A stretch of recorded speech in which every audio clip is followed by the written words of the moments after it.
Development Agency will come to order. Please stand for a moment of silence followed by the pledge.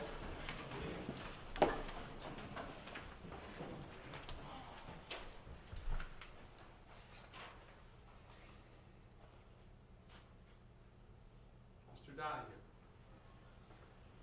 I pledge allegiance to the flag of the United States of America and to the republic for which it stands, one nation, under God, indivisible, with liberty and justice for all.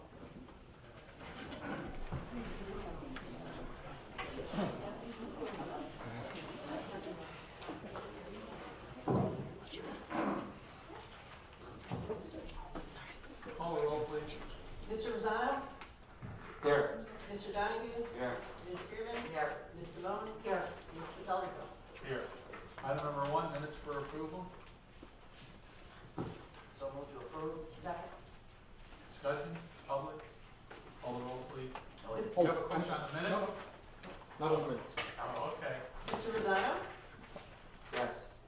Mr. Donahue? Yes. Ms. Spearman? Yes. Ms. Simone? Yes. Mr. Pellegrini? Aye.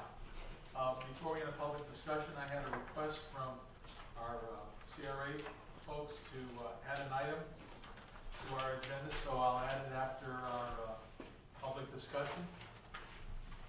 You all have it before you? Yeah. Okay. All right? Okay. All right. Item number 2. Public discussion. That was the right one. Now you.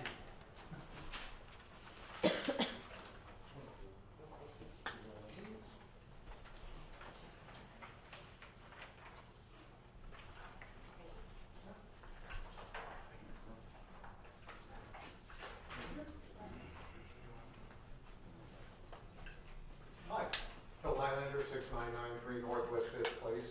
I am here today as president of the Margate Coconut Creek Kiwanis. I really hope to get this done quickly. If I run over a little in a minute, I ask for your indulgence here. I'm here because we've got a little problem with the program, and hopefully Margate CRA can help us out. We have a program called Christmas in July. The flyer that you have there shows some of the sponsors on it and what recognition they get. And I thought that was important for you to see because we get things donated from almost every city, police department. Broward County Commission donates the entire BBC Center for us for a day with their staff. It's a big deal. Christmas in July serves over 2,000 homeless kids.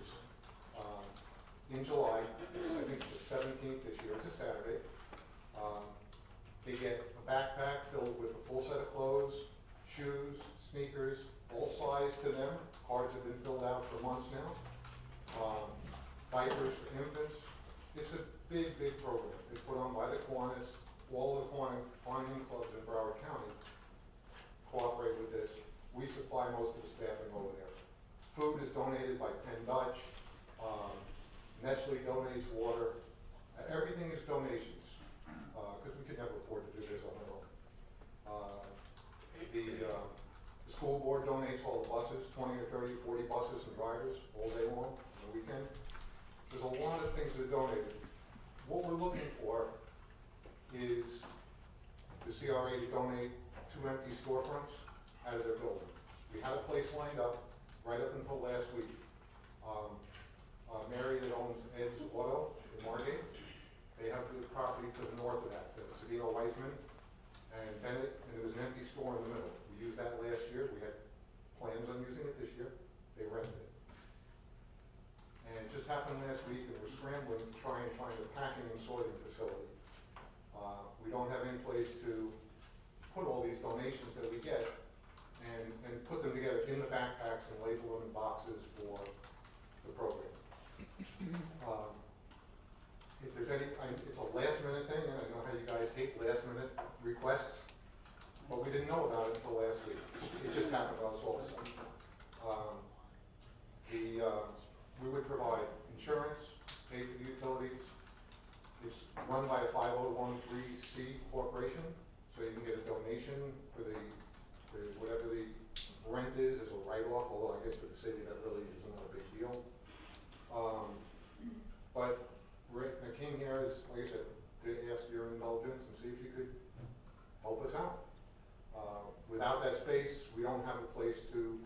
these things. We get our members to come in for the weeks before the program at night, after work, and put all this stuff together. And we have no place to do it right now. The things that the one we had in mind is the corner store where the meat market used to be, and the bar next to it. Same place where the chamber had the Halloween horror house last year. There's two bays together there. The city would get recognition. The list of sponsors is there. What different sponsors, receive for their donations or in-kind donations. You get mentioned in all the printed material.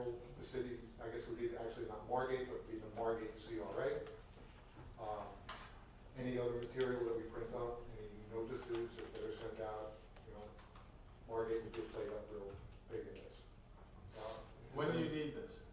From when till when? Tomorrow. Till when? Till July 17th, I think it is. Whatever Saturday is around that weekend. It's for two months.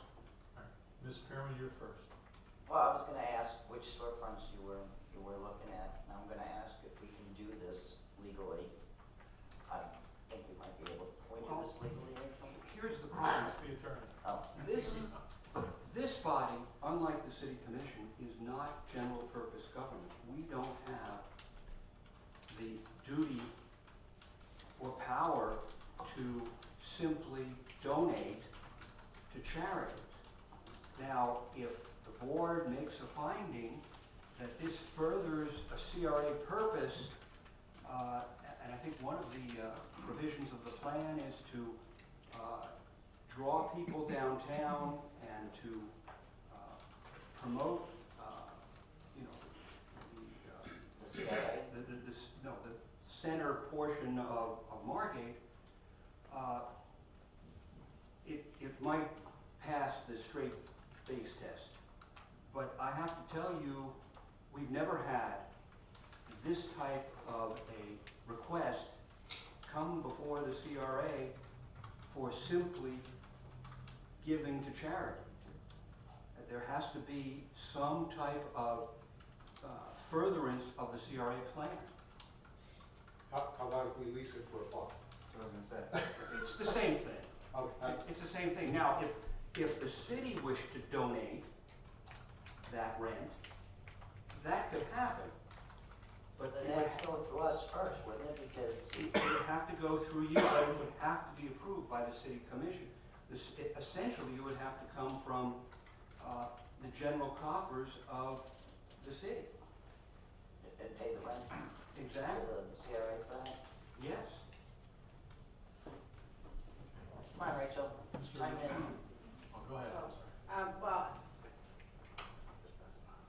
There's a way, I know there's a way. Rachel Bach, Assistant Director to CRA. This is actually the first I've heard of this, so we haven't had an opportunity to look at it and analyze it and give you that feedback. So I could give you an answer on this, but I can't give you an answer right now because this is the first that we've heard of the request. Mr. Rosado. If I'm not mistaken, we're the landlords, and basically we can set the rent. Can we rent it for $1 a month, like Phil suggested? No, because if you rent it for less than the going rate, you are essentially giving to charity. Again, if you can show that this furthers a provision in the CRA plan, that's one thing. But if you're simply saying, well, this is a needy thing, this is good for the overall area, this is good for the city, that's not what the CRA is supposed to do. That's what the city commission is certainly allowed to do. But So, Gee, can we do it in kind? We can't do it in kind? in kind is still giving something. You're still giving to charity. That's exactly what he's asking for, in kind. Okay, Ms. Simone? How about if he finds property outside the CRA district?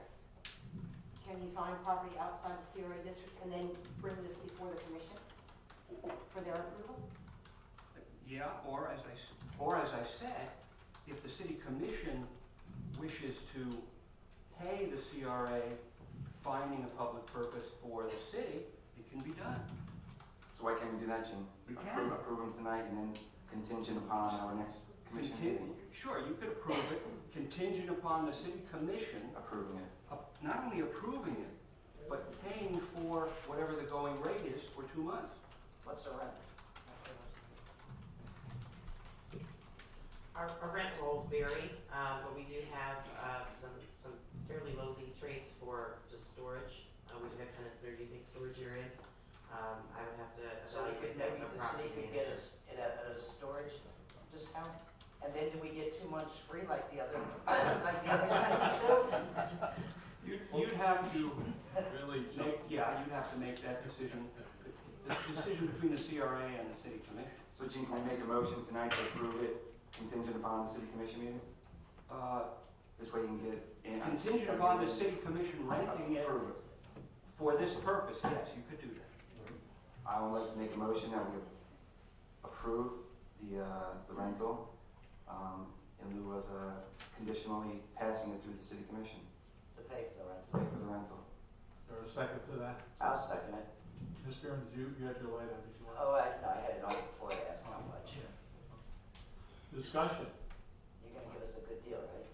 Do public, we have to deal with Jim? call the roll, please. Mr. Rosano? Yes. Mr. Donahue? Yes. Ms. Spearman? Yes. Ms. Simone? Yes. Mr. Tellerico? Aye. You're gonna have your own insurance and stuff, right? Insurance, we'll pay for the utilities. Sorry, that was a really quick afterthought. But- No, that's, No, he said that. yeah, All right, because we have to get insurance from the whole event, so yes. The event is a terrific event. I worked it last year. And You were there. So did I. Yep, yes, Right. you were And there. everything else. Yep. Yeah. Gene, just I have a question. Yes. Can we call it a special city commission meeting to do this? Sure. As long as you give 48 hours notice, absolutely. Are we meeting next Wednesday? Yeah, we are. Is that, Yeah, I I mean, think that we are. they can get in, what we just passed, can they get in, Rachel? Yeah, I mean, we can have everything laid out for you for the commission meeting. Okay, but when do you need to get in? Well, if it's next Wednesday, that'll work. Okay, all right, then we'll do it Wednesday. Thank you. Thank you. Unless anything else better comes up. We're still looking. I told Yeah. Don about it, so I don't know. Okay, I mean, I talked to landlord property that I manage on Southwest 7th Street, but we've had so many break-ins there over the last couple of years. It's a very unsure facility. Well, that's fine. Jerry's, You know it. No, we talked to Jerry. He's worried about getting it rented next week and us being in his way. What about City King's Place, the Lions Club? I don't know that that's really quite big enough. a lot of storage. We need like 2,000, 2,500 square feet altogether between because everything gets spread out and then packed into the backpacks and bags on it. So it's a space area. But if worse came to worse, would that work? No. No.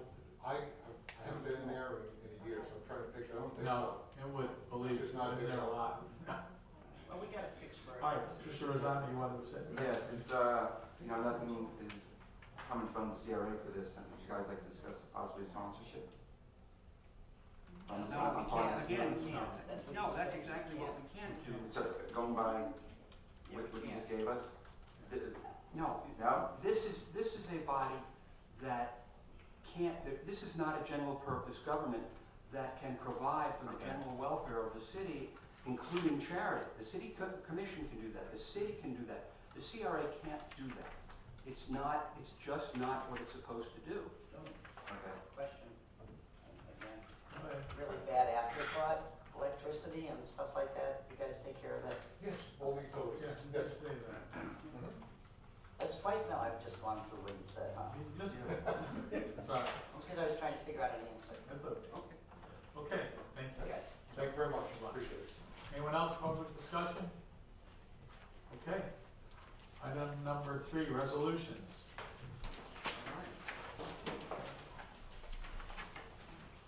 A resolution of the City of Margate Community Redevelopment Agency approving a license. I thought we were going to do the special one.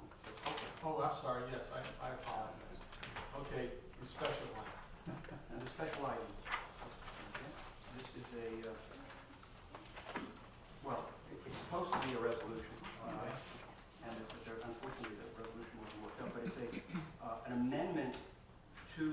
lease between Partnership 2 LLC DBA Cafe Vincenzo, 5801 Margate Boulevard, and the Community Redevelopment Agency. Okay. Do we need to make a motion first to discuss this, or can we just ask it for?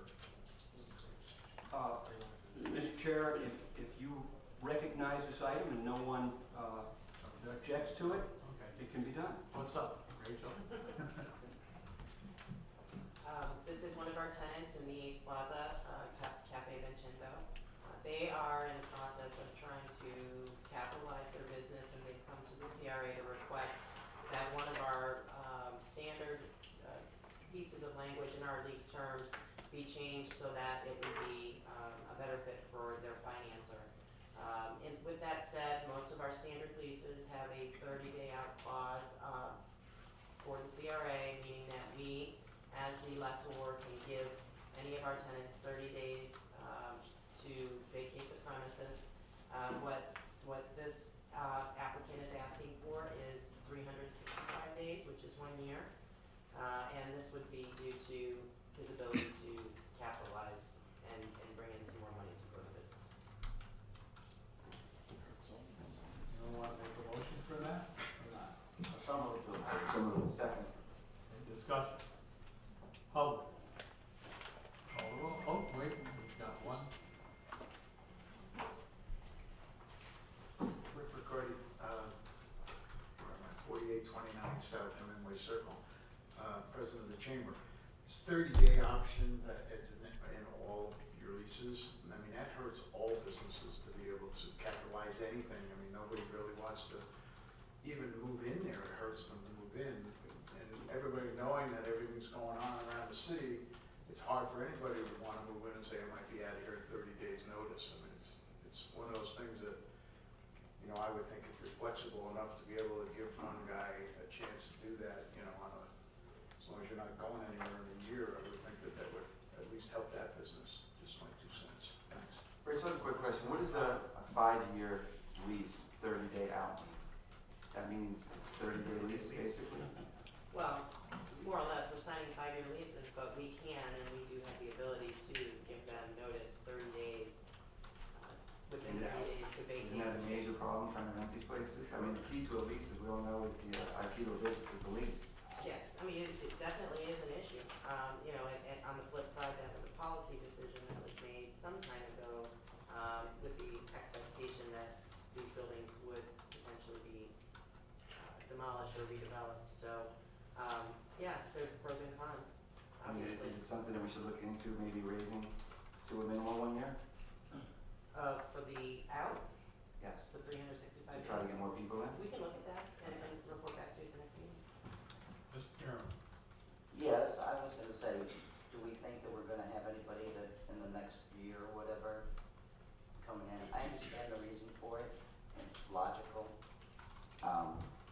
But it also does hurt the businesses for trying to gain capital and everything else like that and get loans and stuff like that. So I'd like to put it on our next agenda if we can to relook at it and make it a year. Yeah, I'll second that.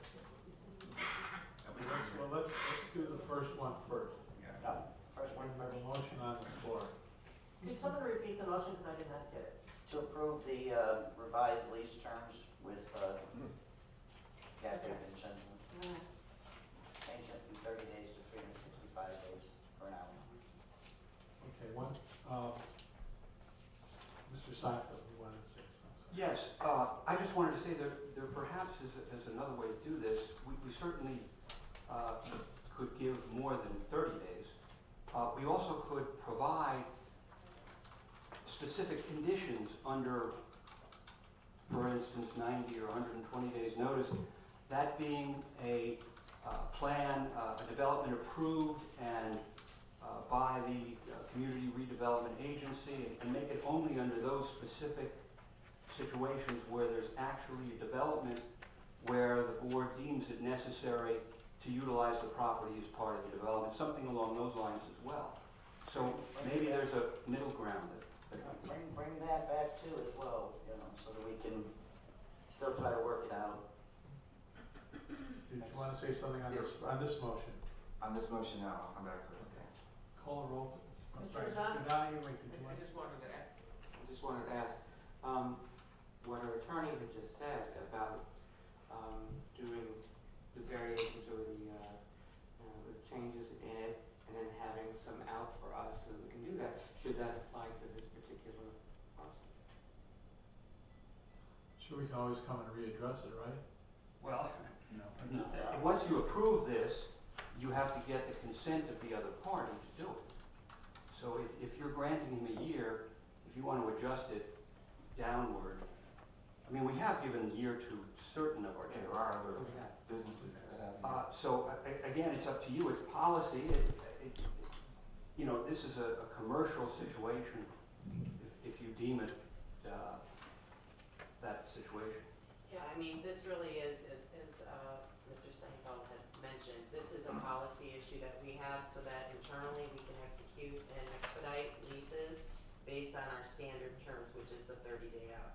If a tenant or a potential tenant would request modifications to those terms, which would include a 5-year lease versus a 3-year lease or 365 days notice, then those are the items that we bring back to you for your approval. Okay. All right, call the roll on the original. Mr. Rosado? Yes. Mr. Donahue? Yes. Ms. Spearman? Yes, Ms. Simone? Yes. Mr. Tallarico? Aye.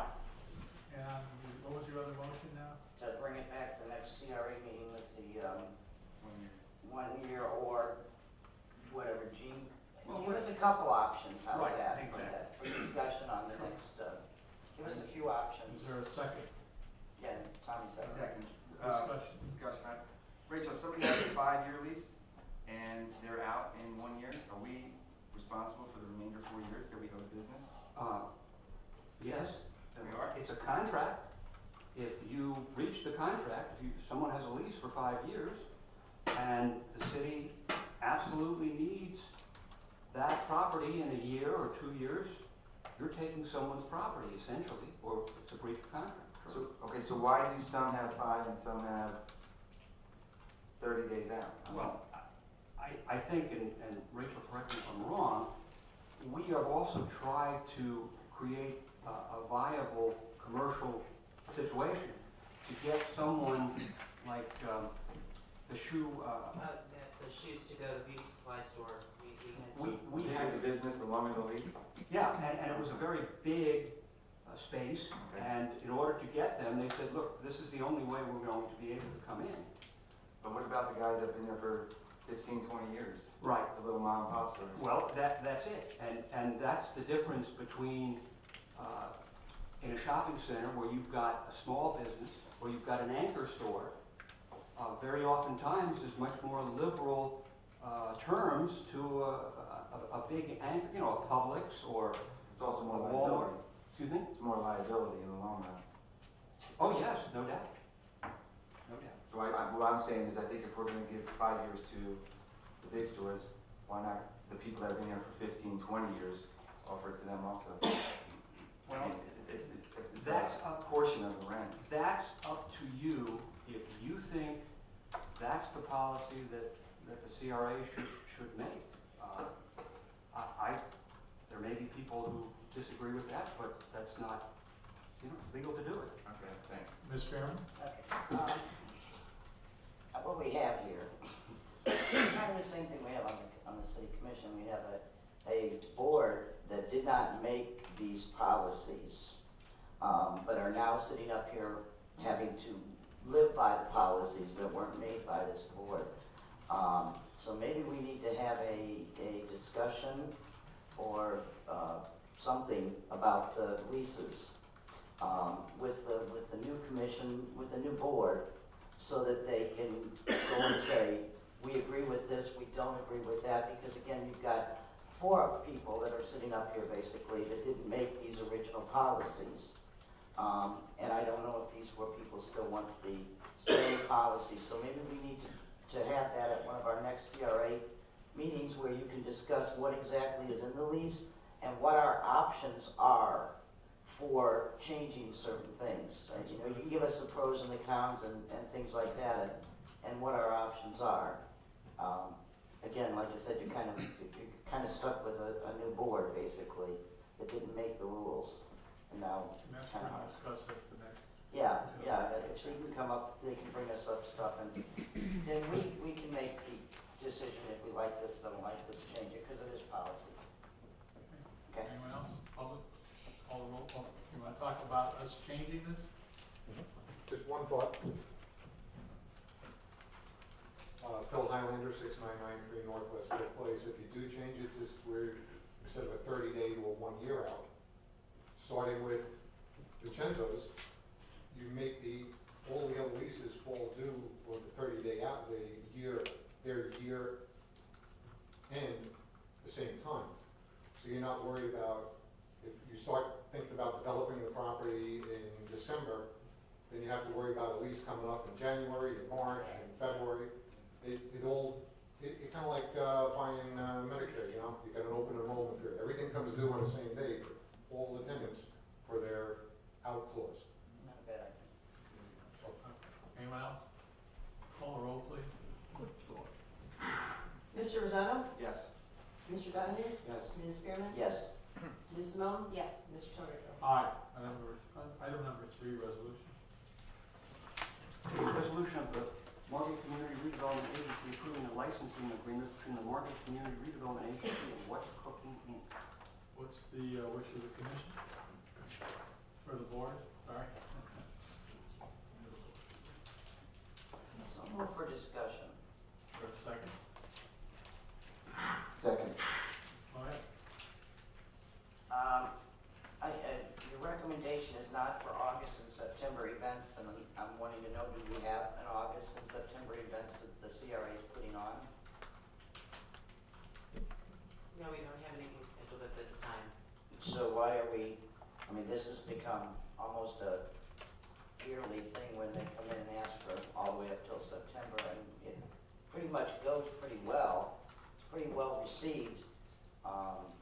We've used it, I think we used it for the health fair one time, where we were able to, piggyback on them too, so, I want to make an amendment to let them do August and September. If I may, the reason why we recommended against that is only because it wasn't contemplated in the budget. So we don't have those funds currently budgeted to pay the expenses related to having the food trucks here.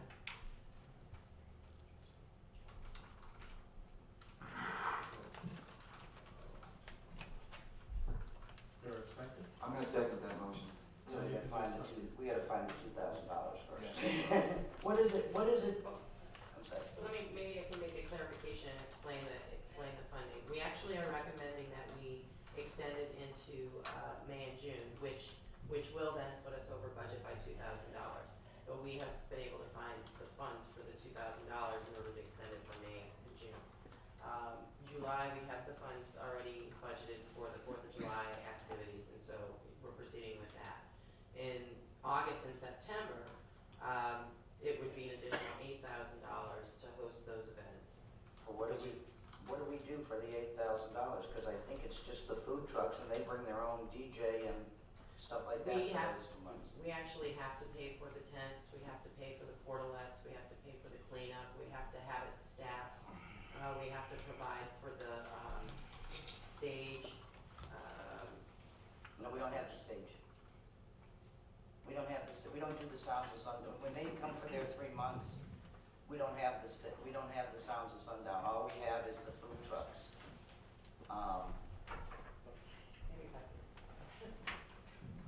We have the budget Am I right here. right? You have the DJ for those 3 months. Last year, the net expenses for August were $2,500 and September were $2,500, which included permit fees for tents, setup, delivery, tables and chairs, road banners, cleaning crew, supplies, police detail, lighting details, parking assistance, portalettes, waste management services. In addition, it was reported that last year there were some issues with the cleanup afterwards and some discrepancies on that the CRA had to then have some additional expenditures after the fact to clean up a lot of the other materials.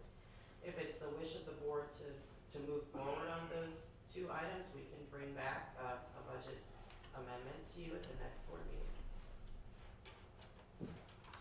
I don't, Go ahead, you know. thank you. I don't think it's a bad thing to take a couple months off, so I'm actually not in favor of extending this. I would like to see us take a couple months off from the food trucks personally. All right, I'll put my first. What do you say? No, actually, I enjoy the food trucks. You know, and I know in August, September, a lot of families don't go away, and it gives them something to do in the city. We have all the rain. Okay, can, Go ahead, Mr. Chairman. I'd like to find a better budget for this than that amount. I mean, it's, well, I only want a motion to table the August and September, because he needs the thing for this. Go ahead. Yeah, We'll bring it back next meeting. yeah, can we, all right, I'll make a motion to, approve this and table the August and September events to the next meeting. Yeah, well, you could make a motion for anything, go ahead. That's the, You need a second. Second. Okay, Okay. and I'm gonna ask, But I don't think you can put that motion, a tabling motion together with a regular motion, can you? Well, you can, Because you can't discuss the you table. just told me I could do that. No, I just want to make sure this is done right. Well, that's right. once again, you're the chair, You're the chair. so you can recognize it. Would it be strictly according to Robert's rules? All right, here, let's do it this way. I'm gonna make a motion, take back your second, Dan. I take back my second. All right, I'm taking back my first. Here's my motion. I'm gonna make a motion to approve this with the conditions that we bring back the August and September possibilities at our next CRA meeting. How's that? Is there a second I'll to second that? that. Okay, discussion. Oh, hold on. Well, Let me just ask this question. Come on, that was hard. So you're saying that you are approving the licensing agreement for everything except for August and September? Yeah, because their recommendation is August and not to, And then you would reconsider or an amendment to this at the next meeting? yes. Okay. call the roll, please. Mr. Rosano? Yes. Mr. Donahue? Yes. Ms. Karen? Yes. Ms. Simone? Yes. Mr. Pellegrin? Aye. Item number 4, discussion, possible action.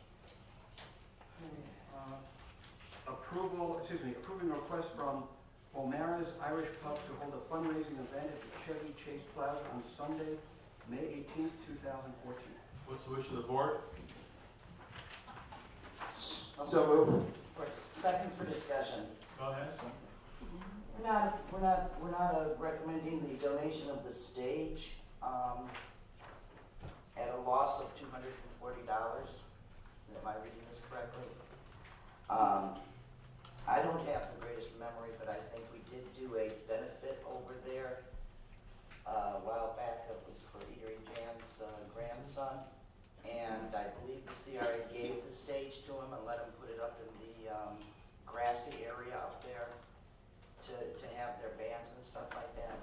I'm sorry. I said I don't have the greatest Yeah. memory. No, the stage doesn't actually belong to us, it belongs to the city. So the Well, city, wasn't the city, it was the CRA that gave it to him, so well, they, we still have to pay the Okay. city $500.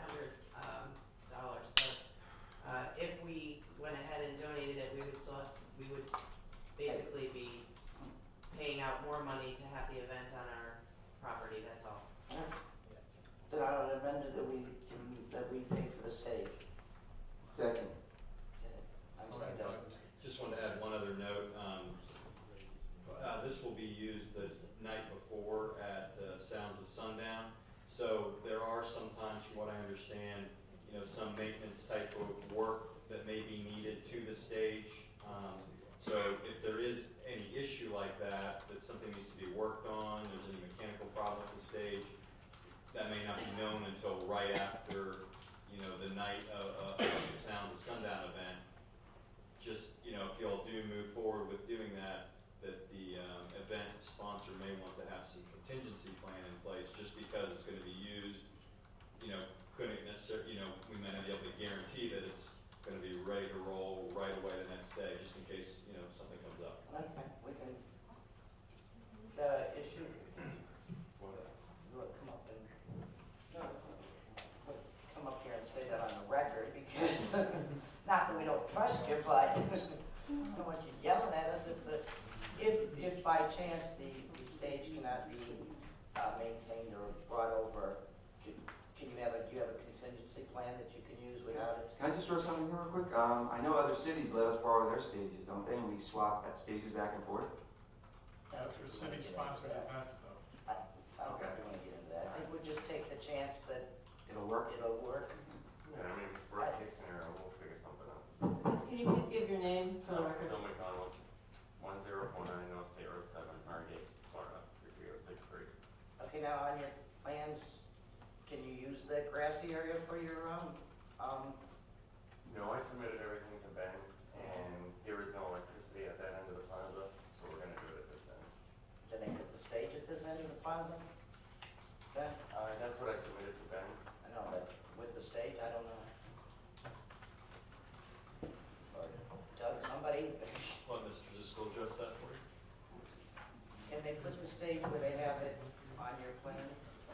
Ben Ziskel, Director of Economic Development. We're going to review whatever is submitted. So if the desire is to locate the stage at a different location on the property, we will, as the DRC, we will review that. The item before you tonight is really an item for you to decide as a landlord if you are allowing them to conduct this event on your property. If it is approved tonight, there is a Development Review Committee meeting scheduled for tomorrow at 10 o'clock a.m. and we will submit whatever is submitted to us. We will review. If there's a revision to the plan, we will review it accordingly. Does the stage come with the generator?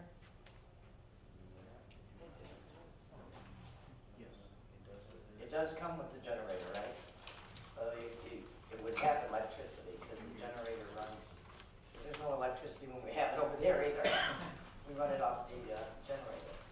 So whatever you submit to Ben, I know that when they did the benefit over there, having the music out there, brought a lot of people in off of 441, because they saw there was something going on, and people were just pulling in constantly because of that. So you may want to consider that when you put that in the thing. Okay, so did I make the amendment to give them the stage? Yeah. I got a second, right? I believe you, yes. Okay. Second. Go ahead, Mr. Sloan. Yeah, I did a little research on this. One of the reasons why is because I didn't understand why it was called the Country Music Food Festival when it was supporting Billy Reason's Military Support Foundation. And I actually found out that Billy Reason's is a gentleman who was almost electrocuted, from what I understand, from some live wire at, I guess, his concert or another concert. And now he feels like he would like to support the military. On the same day as this, Pompano Music Fest is also having a fundraiser for Billy Reason's. It's the day before. It's the 18th, it's the same day.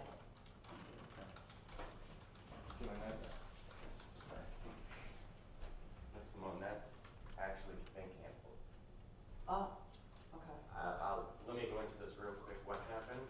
The thing in Pompano Beach was the original Billy Reason support thing.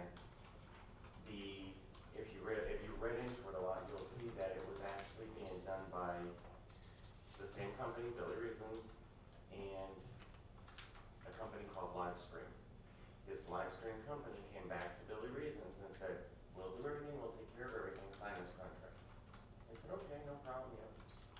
Back before they sign anything, this Livewire wanted 65% of everything, and then the charity was still responsible to pay the bands, the stages, the setup, That's when they said no. Billy Reasons at that point went to Pompano. Pompano said there's no time for permitting, there's no time for this. If you actually go to that May 18th thing on Facebook, it's canceled. If you go to weekendbroward.com, it's canceled. That's when they came to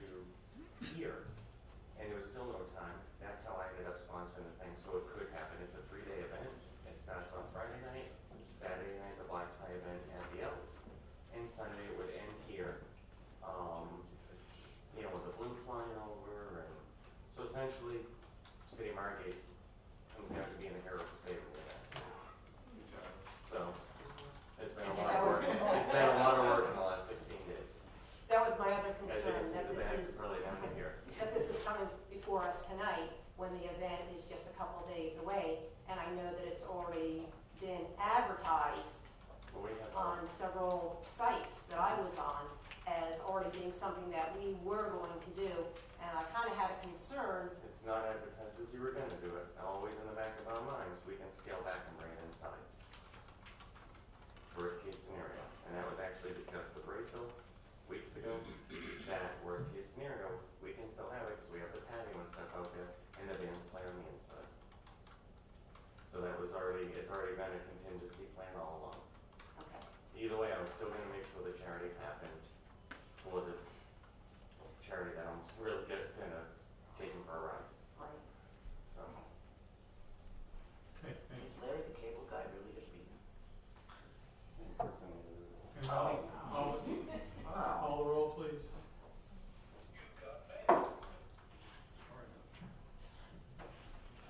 Did you say? I think we, so are we Oh, I'm sorry. Just one minor point. In the fact sheet, it does state that we don't have a event policy for this location, just so that there's not any confusion in some of the backup attachment. They do have circled the 5700 address, which is in our event policy. The business address for their actual site is a different address. But it all comes down at the end to the fact that we charge at least a minimum of 1,000 and a prorated below the other rate that's listed in that event policy. So you could prorate that rate down as recommended by staff. Okay, thank you. You want to add anything, Ben? Hold on. Yes, no? I'm sorry. Okay, okay. Just one quick point of information here. On the application, they've indicated that in the event that there's more cars than the parking lot can hold, they would like to use 5701 Margate Boulevard, which is the property across the street for overflow parking. So if you're making a decision here tonight about use of your properties, I would certainly consider whether or not you're going to grant use of that property as well. When I first born to.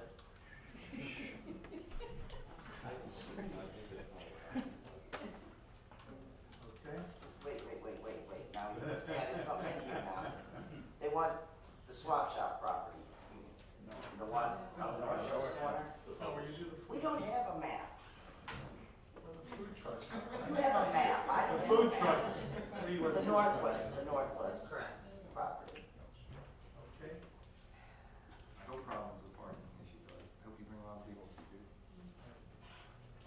Have you discussed, can you come back up here? Come on, I don't need to lose more weight, man. You'll stay there.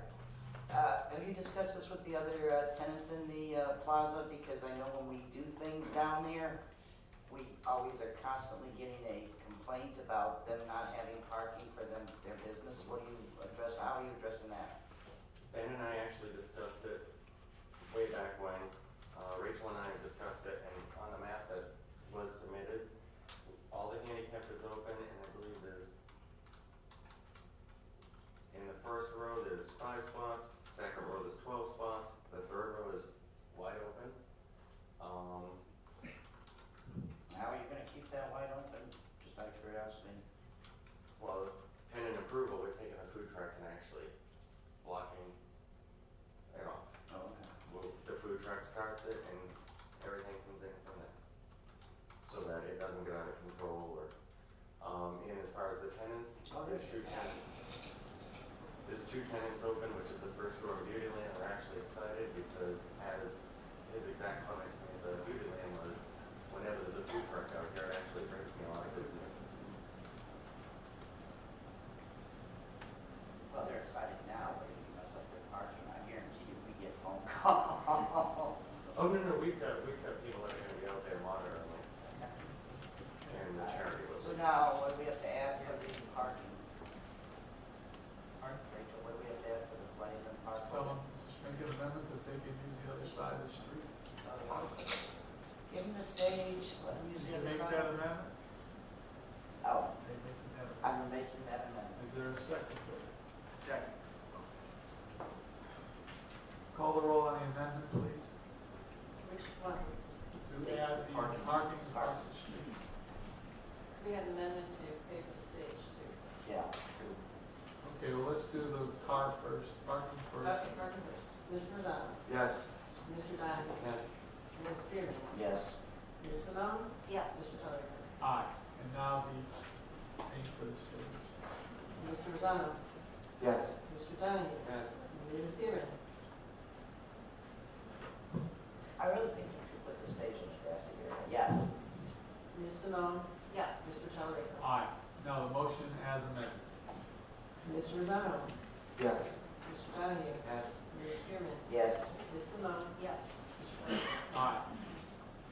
Never, ever bring this in like this again. Okay. Yep. Item number 4B. July 4th activity. Discussion possible.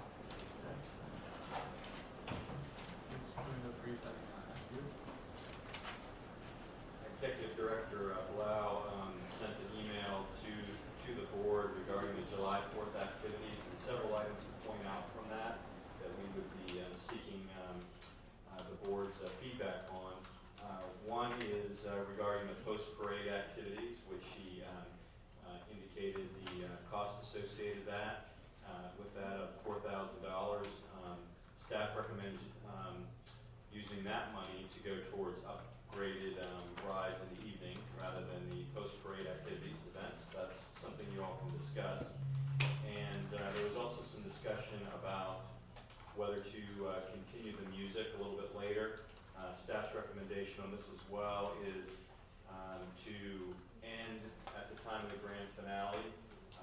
That would then allow staff to start the breakdown and so on of the event and allow people to work their way out when it's already starting to get later into the evening versus trying to extend that further. So that's another recommendation for your consideration, and we'll open it up for your discussion and questions. Question, what activities were you talking about cutting back on after the parade?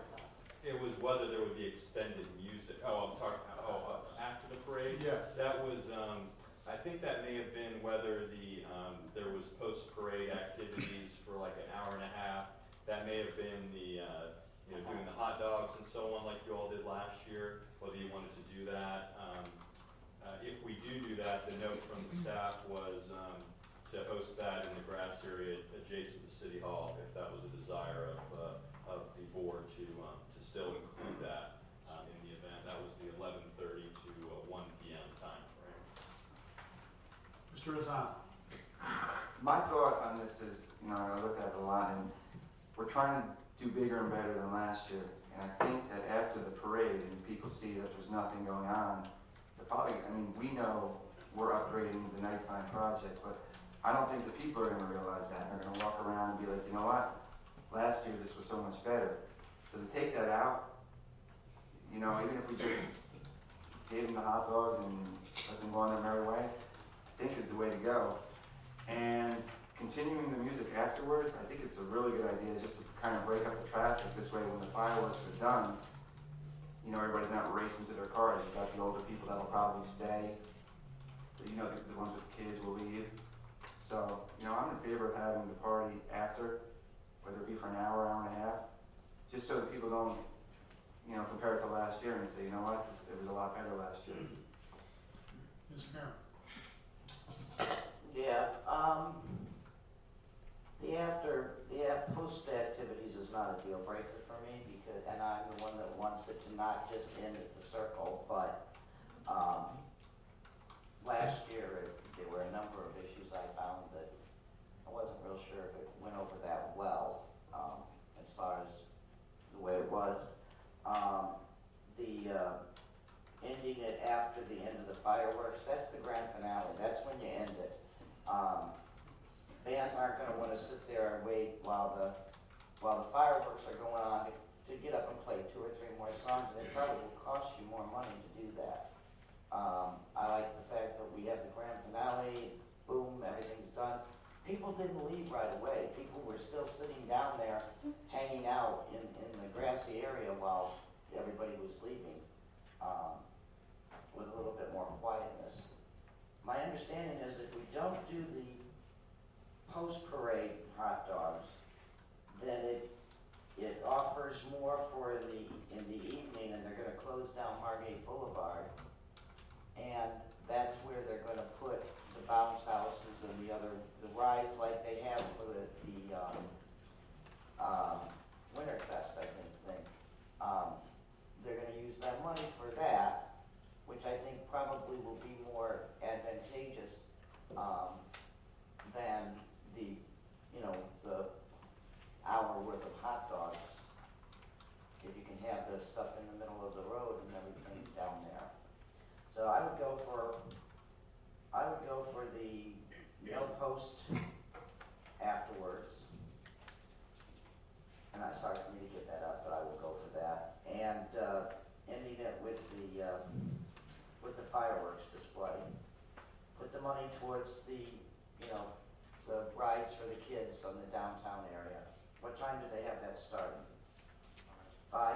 Yeah, that's quite a while for them, from 5 till 9 o'clock, and give them some extra rides besides just the bounce houses. I would go for that. Mr. Vaughn? I thought the hot dogs went over very well last year. I heard a lot of positive comments about that, so I disagree with you No way. on that. What is the difference in cost between how we did it last year with what's proposed this year for the event? It's gonna be 4,000 more? Well, the breakdown that we had from Mike Jones was that the post-parade activities was an estimated cost of $4,000. So that's the information I've got. For the hot dogs last year? If that was all that included, I don't know, Okay. what exactly what they had all included in that. So will it be less expensive this year to do it in the evenings, or is it gonna cost the same, is my question? Well, the staff recommendation was to take that money and apply it towards upgraded amusement rides in the evening. Okay, so will it be the same As cost? far as what the total budget is, I'm not sure how that compares to last year. You might have that, but- Mr. Oh, sorry, John. I'm sorry, the CRA's budget is approximately the same as last year. Mr. Vaughn. Yeah, I like, again, I would like to see the post parade afterwards. I thought it went over well. And I know one of the problems we did have last year at night was there was no food. I know that there was a proposal for a wing ding contest, but how are you gonna accommodate 5,000-6,000 people all everywhere looking for food? I didn't see anything in there. Trucks are there, aren't they? The food trucks. The food trucks are gonna be they're gonna close off the street and the food trucks are gonna be there. So is it possible we can have a couple of food trucks going today to make up for the hot dogs? Depends on if we cut the hot dogs out or not. I mean, I thought the hot dogs went over well. And I thought the people loved it.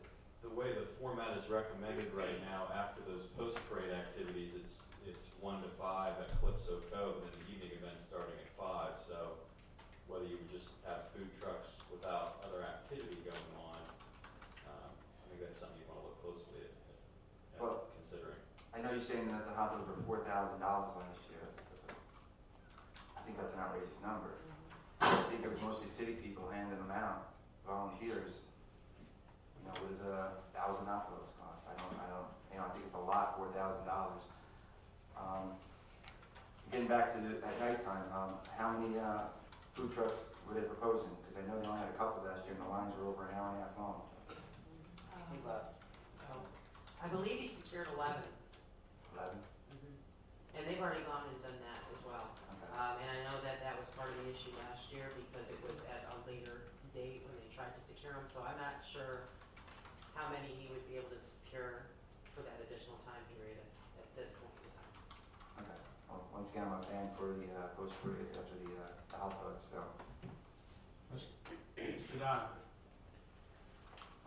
I observed from my vantage point, being on the stage with the Margate Volunteer Band last year, that a lot of people went for the free hot dog and the free soda, as they're more apt to do. And then continued going back to wherever they were, and very few people actually came to where the stage area was. So as far as attracting a lot of people to that part of the post-parade activities, it wasn't a lot of people. some family members, a few people. I would like to see more, but they had to hit a tent first with the free stuff, and it was close enough to their car so they could turn around and go back. So as far as my view of it, it wasn't successful as far as attracting people to a concert. It may have been successful as attracting people to free food. I don't know if that's what we really want to do. Because if you take a look at the parade, it is the parade. It's a wonderful thing to watch. And if we're passing out information along the way as to what we have over at Calypso Cove and what we have that night, we'll be more effective in celebrating that night's activities, which you usually see in the rest of America, where we celebrate the 4th of July with the fireworks, with bands, and and the hot dogs. In this case, I don't want to take away from the food trucks, and I really hope there'll be a lot out there, because that was an issue last year. So I can see spending the money that you would do for the tent and the hot dogs and the band setup and putting it toward the nighttime major activity. Ms. Fairman? Yeah, the only thing just click my button. The only thing I would say if you do the hot dogs again is to do it next door here, like they did for when they did the Golden Shovel groundbreaking for the clock tower, because it was all encompassed in one area. It was much more well done. There were 4 sections where people could get in, get their hot dogs and everything else. But if you're going to do the hot dogs, then you're not going to add the extra rides for the nighttime. That's the trade-off. So it you know, 6 of one, half a dozen the other. If you want the hot dogs, then you trade off the extra rides. Doesn't matter. Ms. Simone? Well, that's what I was going to say. You do one or the, Well, you have to, that's the way it's written. $4,000 for the hot dogs or $4,000 for the extra rides. That's the proposal. Mr. Rosano? Yeah, when I think of 4th of July, I do think of hot dogs. And as far as what Commissioner Donahue was saying, I don't think people actually came for the free food. I think it was an overflow from the parade. I don't even think people knew that there were free hot dogs. So it's not like people just came for the free hot dogs. I think everybody followed the parade, and it kind of continued. We paid for the free hot dogs, I'm sorry. When they noticed the hot dogs were free, I'm sure they got in line. I'm not disagreeing with you there. but they do, But I think it was great. It was great for the people. They loved it. You know, there were probably 90% were waiting in line watching the parade come by and came down. And, you know, you're saying $4,000 for additional rides. What are the rides? We haven't even seen a proposal. It just said additional rides. Like, I know we had bounce houses. I mean, you're talking additional, but then again, $4,000 is a lot of bounce houses. We could follow that up with additional information on what the staff would propose on that. See, that's the problem, because we don't know, we're voting on something, it's $4,000 in additional rides, and what's it, I mean, honestly, there was probably 5 or 6 bounce houses there. But what are we gonna have, 15? I mean, so we're voting on something we don't even know what we're voting on. I have a question. I got an understanding of the types of rides. What did we have last year as far as actual rides? Do we have rides? No, bounce houses. Just bounce houses, right? So are you proposing more bounce houses or rides or a combination? What? Doesn't say, it says, No, but just, what's their thoughts? From my discussions with Mr. Jones, it was indicated that we would have more rides like the type that we had for the Winter Festival. Okay. I'm not sure of the number that $4,000 would pay for, but that was the intent, to provide a little more variety in terms of the amusement activities. And you're gonna have the food trucks also, correct? Correct. And are there any accommodations for local eateries to participate that don't have food trucks, or is it just strictly food trucks? At this time, we're just dealing with the food trucks. Certainly, if that's something, again, that the board would Well, like. you know, you're talking about like free hot dogs, people like free hot dogs.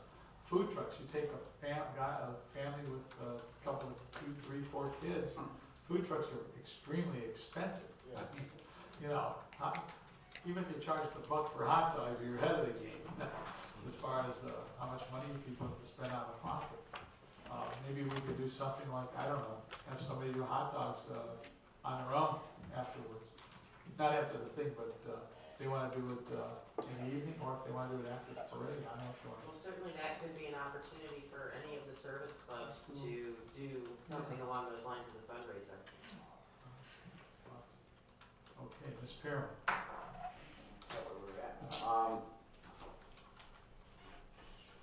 The $4,000 for the hot dogs is not just for the hot dogs, it's for the tent, it's for the tables, it's for the chairs, and all of that stuff.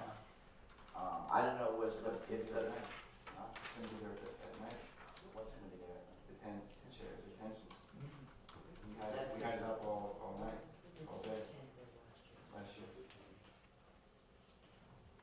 If they had the hot dog thing, is that the same tent that they had up? I don't know.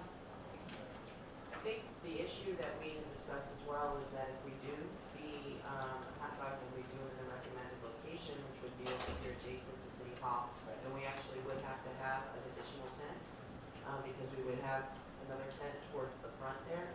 But if we had it down by, if we don't have the stage, we don't have the band, but we have the hot dogs and the tent, that tent would stay up for the rest of the night, right? For the- Right. Okay. The expense last year for the tent, tables, and chairs was $958. The primary costs are the catering, which was $2,600, labor, which was $1,200. So they need to get some money back from labor because the vice mayor and the city manager was in the hot dog serving. You need a refund on that. They didn't have anybody up there serving. Okay, go ahead. So that's $2,600 for the hot dog. And then just, permits, $106, quarter services to clean up.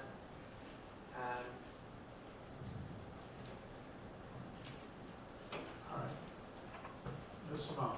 So in addition to the food trucks, we're also gonna have this chicken wings, something or other, where people are going to make chicken wings, and there's a contest or something where people can go and sample the different chicken wings. How's that gonna work? And also the pie contest. It's right now written as a chicken wing cooking contest. We will ask the Parks Director to give you a more full explanation of that. Once all the details are put together, if there's additional information he needs to put together on that. I mean, we're still, a couple of months out from the event yet, but we'll give you a complete rundown on the details of both of those items, assuming that's all able to be finalized. Mr. Rosano. I thought last time we talked about this, we were talking about even getting the chamber involved and local businesses to contribute to some of the burden, some of the food burden, the labor burden. It's 5,000 to 6,000 people that are going to be there. I think it's the biggest event we have going on, and to not have the chamber involved or any local restaurants or stores, like Frank said, that night, going to a food truck with 4 kids, it's going to cost me $60, and people are going to get a bad taste in their mouth. You know what? They're giving us a great show, but they're hammering us on the food. I thought the city could get involved, the chamber.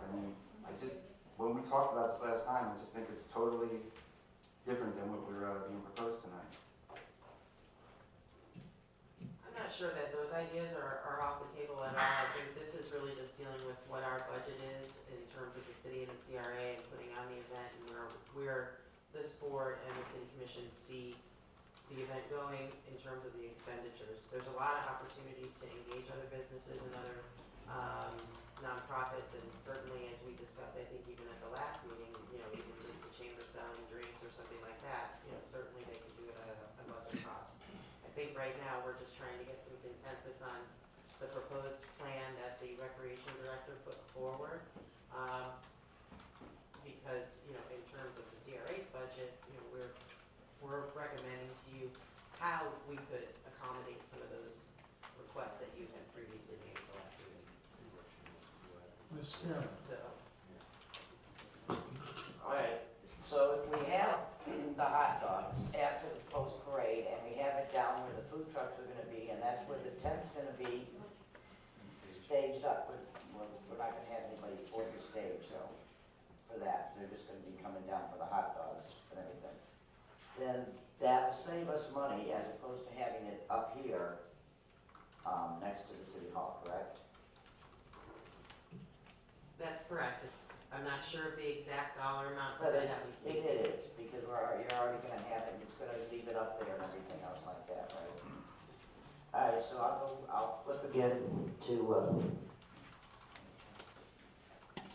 having, the post hot dogs, but over there, where the tent's already gonna be set up, and not doing the added rides. That would be my suggestion. Mr. Rosanna. Got me lost on this kid, but, yeah, it is, and, can you come back to me for 1 second? I was thinking about, Public discussion?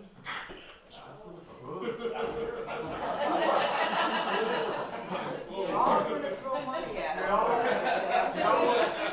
They're us. hungry, Steaks. hungry for hot dogs, huh? Steaks. My name is Sidney King, President of Margate Lions, 211 Northwest 76 Avenue, Margate. And as you know, our motto is we serve, and I got your drift, and I can pledge the Lions to help in any way in this event. And as you know, we are a total non-profit.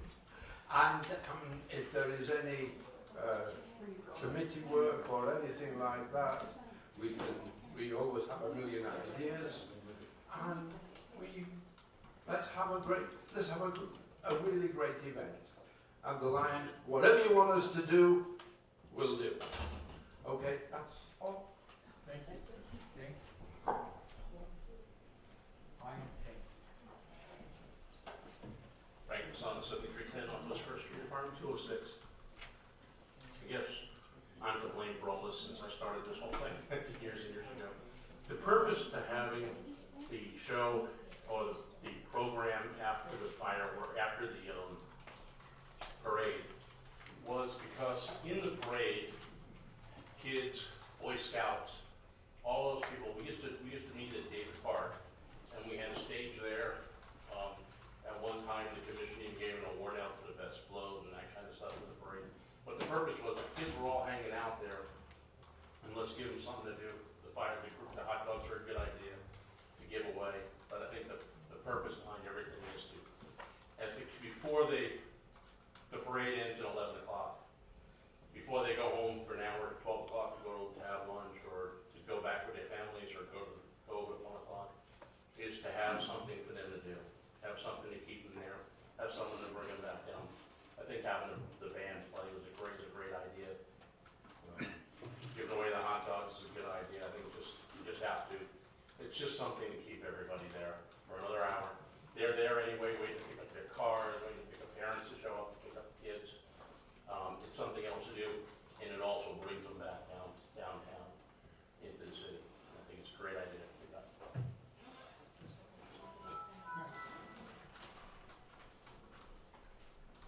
Rick McCarty, 4829 South Hemingway Circle, President of the Chamber. In the last conversation, the conversation went that you guys were thinking about having bounce houses all day, like going from there and then keeping the bounce houses or some activity going on all day, and that's when it was mentioned that maybe the chamber could get involved and we could do something to keep it going on all day. And when I talked to Mike Jones about, we'd be willing to do that, but the CRA can't afford to pay for that, and the chamber doesn't have the money to pay for it, but we certainly could do the things like getting sponsors and things like that. So if it was a program for the day, maybe not bounce houses, but if you wanted to have some sponsorship stuff, that would fit the chamber where we could get some businesses to sponsor some things. I mean, that might fit in to help offset some of the thoughts. So you might put that in a formula as a possibility, no major deal, but something that maybe we could find somebody to, sponsor something. So that's just to support the on, Mr. Rosano. thanks. You guys do a lot of networking, you gotta try to promote the city, get your name out there. I mean, is there a better time to have 5,000, 6,000 people all in one area to do that? It's a great opportunity for somebody to sponsor, sure. I mean, it could be as much as a J.M. Lexus sponsor, or a Northwest Hospital sponsor, or Majors, you know, or some small guys who want to sponsor and get some name recognition. I don't know, we don't know where to go with it, but if we're charged with it, so to speak, I'll find out. Let's Yeah, see because what we can do. I mean, even though it's a month and a half away, we only have one more meeting on this. Sure. You know, I like to nail everything down. But before we were talking about having it all afternoon, and that became like, well, it's gonna be hot out there, what are you gonna do all day, and what can we do all day? So if that isn't the issue, and it's more of an hour or two of something, that might work out better, so, all right? Well, thank you for your help. Mr. Donnie? So one of the big things we were looking at is how to offset a $4,000 expense right after the parade. And as I'm listening, yes, sponsorship's one thing, help for setting things up is another, and hot dog. Still, it's gonna be the cost of the hot dog. The tent's already set up for the evening, so it's not gonna be the cost of the tent, so long as it's in that area. It can't be the cost of the stage, because the stage is already set up, so it's just about who's going to be running these things. In the big picture, it's not a lot of money that we're talking about for something that's already set up, especially if we can get sponsorship through others, if they're willing to do it and come up soon enough. The monies that we would save would be utilized for something in the evening, but again, with sponsorship, if we had a way to offset the cost in the afternoon, we can still enhance the evening. So if we're looking at it as far as a budget's concerned, I don't think it would cost all that much more money to have our hot dogs and eat them too. Mr. Rosano? I just want to say, after the parade, if we do agree to something, I would love to see a dunk tank. I'll sit in it. I don't know if anybody else will sit in it. Okay, But I'm sure people would love to come dunk us, just to throw something out there. Rachel, we're gonna do this, because what I just found out today was that nobody commits to a dunk tank when you say you're gonna have a dunk tank. So, I'm gonna commit to the first 30 minutes of the dunk tank, and I'm sure Commissioner Rosano will spend about $500 trying to dunk me. However, I am going to suggest that the money from that goes into the Parks and Rec Trust Fund as a fundraiser. Good idea. Okay, but we have to have more commitment. Someone else has got to sit in that dunk I'll tank. take the second 30 minutes. Okay, we got him for the second 30. We're talking an hour and a half if we do Yeah. approve. We got an hour. We need a 30-minute one. Well, I have to opt out because my son's getting married on the West Coast on 4th of July. Good So I won't be here, sorry. Thank God, he's getting married. I play electric guitar, I don't want to get electrocuted. All right, I'll go 45 minutes. Will you go 45 minutes? I'll split it with you. Got it, 45 minutes. Money goes to the Parks and Rec Trust. It's gonna cost them $1 to throw. Something like that. Whatever. Go ahead, Andy. Anthony Caggiano, 7856 Northwest First Street. You guys are talking about offsets. I don't know how easy it would be, but why not just, instead of having free hot dogs, have them for 50 cents? 50 cent hot dogs, 25-cent waters, small water bottles, and that way you can offset it. I can't imagine that people are gonna complain about a 50-cent hot dog. But I also want to say is that I don't think anyone gets up in the morning and says, I'm going to go sit in 80-degree, 90-degree heat so I can have a free hot dog and a free bottle of water. I think people come out because they want to see the parade, especially, that hometown parade. The hot dogs and the water is just a nice after effect to keep people downtown. And if it is a dollar situation, then 50 cents a hot dog, 25 cents for water, and get some of the money back to offset it so the city's not as a lot less. Thank you. My hot dog and free throw, what do you think? I personally don't think people are gonna be bringing money down with them when they're riding on the floats and the kids that are walking in the parade and stuff like that. But if we're gonna do it, let's don't think the city needs to do it as a free thing.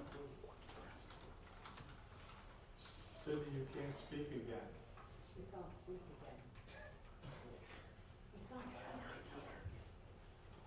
No, go ahead, Mr. Yardley. I'm speaking to the floor. Go ahead. Go ahead. Scott Yardley, 5948 Winslow Boulevard. Thank you, Tommy, for considering the family and the large cost it does take to buy food from the food trucks. They are really not a place where you can really buy things on a regular basis. But what's more is, I don't believe a large percentage, if any, of those food trucks are businesses of market. So it seems, you know, I don't know, we need to accommodate them above what the crowd wants.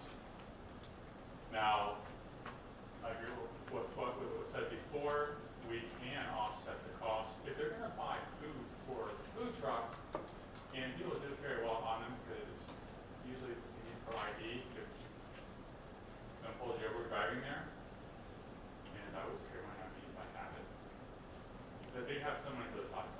9 of my kids have a soda business in the front yard, and they make thousands of dollars, literally selling them for 50 cents. Name brand sodas. I think that if you sold for even $1 soda, $1 for a hot dog, it's dirt in the market today, and you'd be making a profit. So it wouldn't be an issue of we have the money. Quite honestly, we make money on that basis.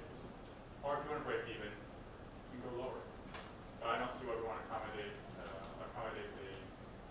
a company that is not a market-based company. I want to accommodate the crowd and people in the market. Thank you. I just want to say, if there's some group out there, you know, if we don't do the hot dogs, let's say after the festivity, when the food trucks are there, I know the competition for us, but if somebody wants to sell hot dogs, the Kiwanis Club or the, yeah? Yeah, I just went out and talked to John. Come up here. So, here. Let's talk. Phil Highlander, 6993 Northwest 5th Place. I just talked to one of our Kiwanis members. If you've got the food trucks there from 5 to 9, we'd be interested in putting up hot dogs, soda, and water for $1 a piece, and make some money for our Kiwanis clubs. That's a 5 to 9 time? 5 to 9 Can times. you do it at the 11, if we agree on it, on 11 for 1/3? No, that would be way too hard. Yeah, I don't know if we can get, but in the afternoon, evening, we can get key club members, You're gonna our want to set it whole up. Kiwanis members, 5 out of 6 anyway. But John said, you know, we could handle that, he's got the equipment to do it, so we'll be good on that. The only thing I wanna be clear about, we're gonna, you know, we sell everything, it'd be hot dog, soda, water for $1. Are we gonna conflict with the food trucks and get them really ticked off, because we're undercutting them on their drinks? Competition. Well, you know, We've I done. don't know what contract you have. I don't what think, I think contract when you go to get something at the food truck, you're gonna spend all this money, you're gonna spend like $1.50 for a drink, and I say, well, I'm gonna wait in line for all this food, I'm gonna go wait in line for a drink to save 50 cents. Yeah, remember the chamber did that last year at the thing and it didn't work out. We Well, I had to think go that's somewhere. good. So I don't Another- think you're gonna have to be a problem with We me. can have our hot dogs at night, we can have the extra rides. Fine. Yeah, I don't know what the contract is with Right. food trucks, so I don't wanna step on these. I know, what does it say, Rachel? I don't think that will be an issue. I mean, I think we want to engage as many community organizations as possible, and I'm sure that this is not the first time that that's happened. Because even the food truck compete with one another. Mhm. Right, so- And we had that before, where we had businesses down there. Okay, Um, so you guys are committed, okay, thank you. Can you Miss- find out about the afternoon stuff, or that's? I'll check into that tomorrow and let you know, and I'll send you the results. Tell them, how many members do we have in Kiwanis? Yeah, we got 6. And 2 of them are here tonight, Yeah. And you're gonna be gone. and I'll be gone, Tank, so. right? Just help Yeah, out. before. Are you gonna, But you're gonna set up I can anyway. send you a membership application. I'll be in a tank. I'm sitting in a dump tank. Let's not look a gift horse in the mouth. Now, Let's not kill was these it words. 11 to 1 for the others after the parade? Yeah, maybe you can get with the chamber and maybe we can. But nighttime would be easier to sell. Yeah, I think you'd be I better think off so. at nighttime. Because people, okay, Lee, you want to? Thank you. Oh, No, I was trying to figure out when they were gonna. I'm willing to donate my time to the Kiwanis to help. I would, but I won't be. Sure, she'll serve hot dogs, but she won't sit in a dunk tank. Are you- Smart is there girl. anything to No, add? I was trying to figure out when they wanted to do it, was it the evening? Evening for sure, yeah, Sure. okay. All right, Maybe we can find out who did, if the same hot dog people that did the one, I think it probably Penn was. Dutch? Oh, No, the well, one. John that knows did- where to get it. John's been in. I'm not talking about for them, I'm talking for after the parade, I'm talking about. Yeah, wasn't that party time, didn't they do the catering? Were they the ones that did it that, Party caterers, for the yeah. shovel thing? Yes. Party caterers, I believe. Yeah. Was that the one that For did the, it for us last year? The one 5 years ago, Yeah. Penn Dutch donated the, well, I should say donated, boiled the hot dogs for us, and we just served boiled hot dogs. They weren't grilled like this last event. What did party caterers do? Party caterers grilled the hot dogs at this last event. Okay. And the dunk tank is a good idea, that's always, the National Night Out, dunk tank always did well there. So what we've got here, we're gonna need a motion to approve staff's recommendations about the ride at night, and the Kiwanis will do the hot dogs at night, and the food trucks will be there, and the dunk tank. Yeah, but what are you doing after? You have the post-parade. Because if you do the post-parade hot dogs, Nobody you said don't we are. do the rides, extra Nobody rides. said we are doing a post-parade hot dogs. The Kiwanis said they do it in the evening. I thought that I thought that they were gonna pick up some of the burden and we were gonna, well, we have to make a motion, correct? We can't, you know, they No, no, not can't, that, they but I can't. The city said it was roughly cost $4,000, but now that we have people picking up the burden at night and helping out and donating time, I'm sure that number will change a little bit. They still gonna have to buy the hot dogs, you do it after the Buy the fact. hot dogs, but And you just it has nothing to do with it. Yeah, I think that the Kiwanis, being able to sell in the evening is gonna be good much for, better for them. for them to raise money and for people to have an alternative to expensive food. However, the daytime activity is still to be determined, whether the board wants to proceed with the after, correct. the post parade. So if we're gonna have a dunk tank, then it's just people standing around, nothing to eat and. Yeah. You gotta have the hot dogs. You gotta Do have the something. hot dogs, but you just. But then you want them to just ride do at the- night. You don't, you've got a bunch of bounce houses that are gonna be there in the evening. The rides were gonna be an extra, Right, so we don't need them. We're gonna have the bounce houses, gonna have the food trucks, gonna have the hot dog trucks, gonna have the fireworks, gonna have the band. Do the hot dogs for the $4,000 or whatever, and don't add the rides this year. We gotta add it another is that year. your motion? Sure, that's my motion. Is there a second to that motion? We're doing the hot dogs after the parade And not having extra rides? and not having the extra rides. But last year we had the rides at the hot dogs, we had the bounce houses. We're not talking bounce houses, we're talking rides. That's where the 4,000 is different. The bounce houses are in this already. So we're gonna do the same thing we did last year, Yes, after the parade, after we're voting on it. yes, Adding a dunk tank, yes. and then at night, having more trucks, starting a little bit earlier, and having the Kiwanis hot dogs, Right, but no extra rides. no extra rides. But the bounce houses will be That's, there. I'm fine with that. Okay. Okay, I have a, That's your second, you seconding that? I'll second all that. Okay, discussion? No, I'm sorry, go ahead. Wait, Brian's first, I'm sorry. Brian? I just had a question, since it's pretty much like last year, except we had a dunk tank, do you want the band to play for free? Of course we do, but we were told that because we gave you the stage in June, that you weren't gonna wanna play for free in July. It's not about us, it's about Then the city. we'll take the band, absolutely, there were some people watching the band. Those of us that couldn't walk or think or move, we were laying there watching the band. But, we'd love to have the band. The band, the stage is gonna be there, correct? The stage is already gonna be there, right? Okay, so here's the motion, you ready? Because this will make this really easy. We heard it. What? You already did the motion. We're gonna do the same thing we did last year. except a dunk tank, We're gonna add a dunk tank. and the Kiwanis will be selling hot dogs in the evening, Right, but that's, And it starts Yeah. 5 this year, The dog last year tank- was 6. starting at 5. Starting at 5? The dunk tank is not gonna be free. we can get it donated to us by somebody.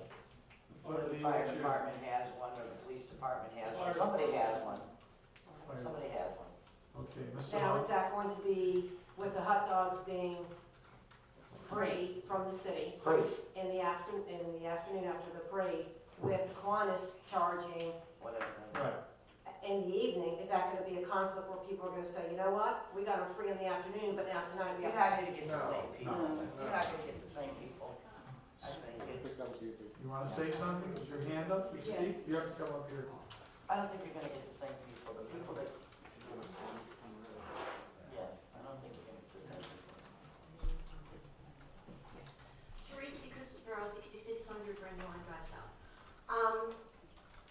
My thought process was, since you're gonna be doing donations for the dunk tank towards the, what was the recreational Parks and Rec Trust Fund. park, yeah. I would recommend charging for the hot dog and putting the money towards the same place. That way it offsets the funding a little bit and doesn't confuse people where they get it free in the afternoon and they have to pay. It's still a deal for them. And it raises money for the trust fund additional to the duck tank. I think that would kind of, offset the cost a little bit. Save the money, save the city some money. And the trust fund gets an additional donation. And I think a hot dog and a drink for $1 is very reasonable to people, very American for 4th of July. And they're actually giving, put signage up that says that all the money raised is gonna go for the trust fund. Ms. Pearman, you're next. It doesn't matter to me whether you charge or, to me, free was our gift, our 4th of July gift to the people, that we put out a little bit extra than just, And when all those people come in mass, as opposed to They do. filtering in during the evening, right, it's gonna be hard to even get people to collect money. yeah. And you got- And like you said, last year it was the vice mayor, and it was Jerry, and it It's was crazy. Rita over there, and it's a different crowd in the after parade. Anyone else? I'd like to keep it. Call the roll, please. Mr. Rosanna, Yes. Mr. Donahue, Yes. Ms. Spearman, Yes. Ms. Simone? Yes. Mr. Delrico? Aye. Item number 6, Fix 4th of July. number 4C, Margate City Center update. Ms. Falk has a presentation that she's going to start out with, and that can lead into a discussion after that.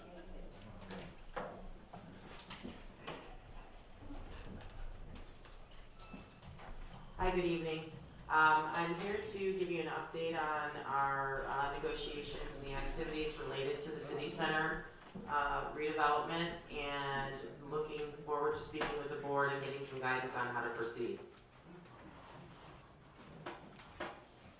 Just to give a little background, and I won't get into this, I think that, we all have thorough knowledge of the process that the CRA went through in order to solicit a developer. The city actually put together a two-pronged process that began in August of 2012 with a request for letters of interest. There was initially not any responses, and the city actually had extended the deadline and did receive one response from Madison Marquette, the developer that we were recently in negotiations with. To start off the second phase of that process, the board actually recommended Madison Marquette in December of 2012 to proceed to the request for proposals process. In August of 2013, Madison Marquette did respond to that proposal, and it was evaluated and determined by this board to authorize staff to move into the negotiations phase, which is where we've been as of today. just to give you a little history and again, to discuss the proposal as it was submitted by Madison Marquette. This is actually a diagram of the original development program that they had proposed, which include a first phase, 80-unit senior housing development, parking garage with meeting space, a park and a van shell, and renovations to the Chevy Chase Plaza. As part of the second phase, the recommendation was to build 280 market rate apartments and build out either a retail shell, which would be the vertical construction, or to prepare pads for an outside person to go ahead and develop. And then as a third phase, Madison Marquette recommended that we renovate the Ace Plaza. What did that mean in terms of the proposal and the joint venture that was being proposed by Madison Marquette? This is actually the proposal as it was presented with the dollar figures in place.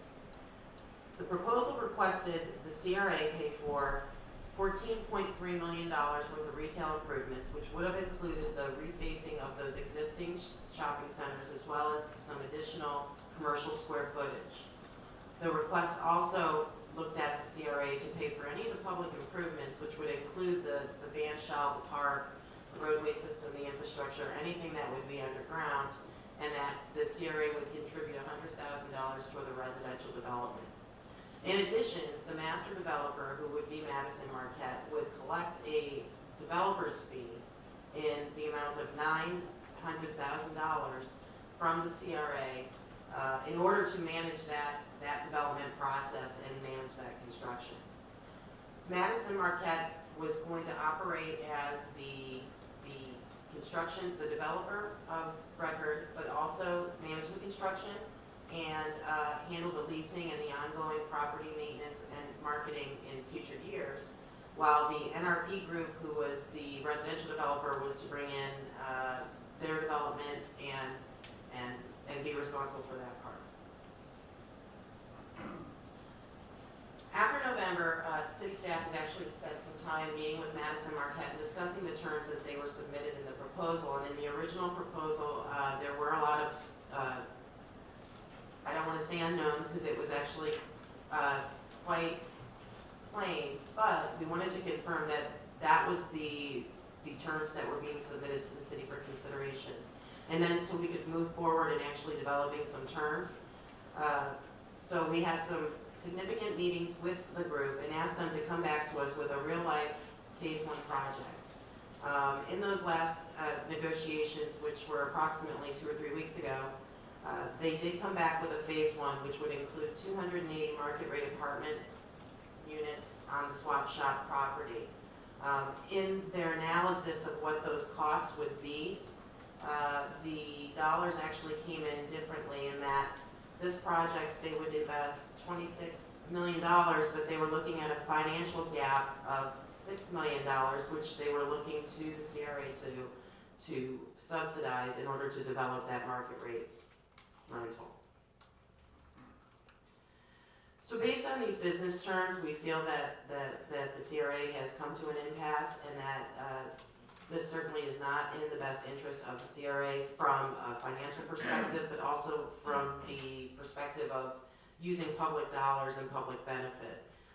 We are recommending that you go ahead and cease negotiations with Madison Marquette and that we look at an opportunity to go back out to bid with a new request for proposals that we could generate relatively quickly and actually try to engage a broader base of developers in the very near future.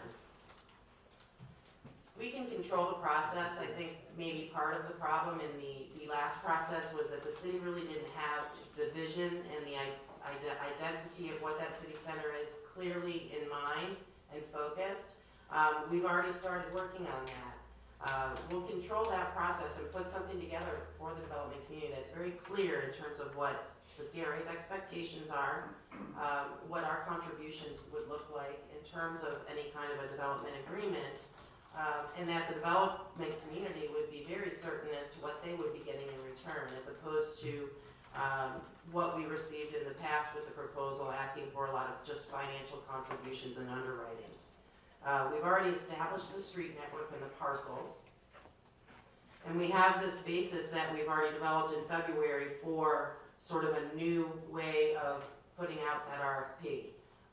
What we're looking at now is really identifying specific parcels for development and suggesting to the development community that we contribute to the public improvements in the public space and have that developed as the CRA, and we will provide for you different parcels. So there will be options, for instance, in a new request for proposals where we could either have one developer, 4 developers that may submit and even be shortlisted and have the opportunity to develop on any of these parcels, as long as we're driving the ship on the public improvements and what that development conceptually will look like on the ground. We've developed this vision plan, so we already have some guiding principles that we can use in that process, and I think that this is going to give a little more certainty to the development community in general. If you move forward with staff's recommendation and ceasing negotiations, we'd like to next reissue the request for proposals. We can start working on a new RFP immediately and get something out on the street and out to bid by July. We also would like to concurrently start to work on those public improvements that we discussed, mainly the park, the stormwater management system, and the waterfront, and looking at some of the not so sexy utilities, if you will, that are required for development. And we'd like to track that sort of at the same time as the request for proposals so that we know what we're looking at in terms of that park and that stormwater area and what that waterfront's going to look like on the other side. We believe that we could get proposals back by September and begin evaluations and selecting developers or a master developer in November, with contract negotiations beginning in December. So this is where we stand today. I'd be happy to answer any questions for you that you may have regarding our proposal or any of the negotiations that happened in the past. Ms. Pearman. Rachel,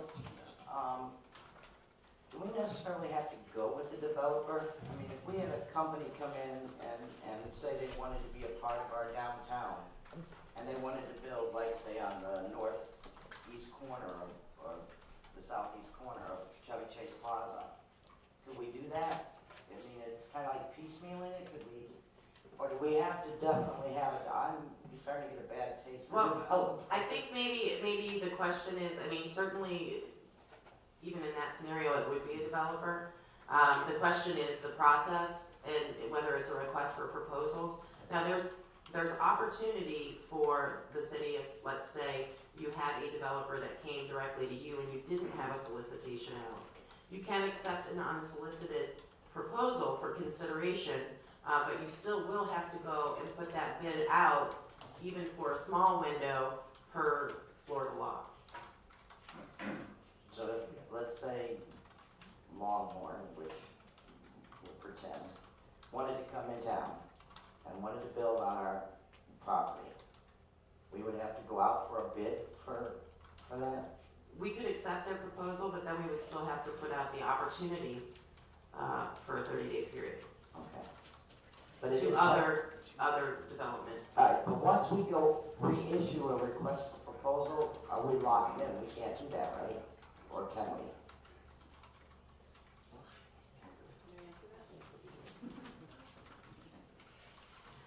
It depends what phase and stage you are in.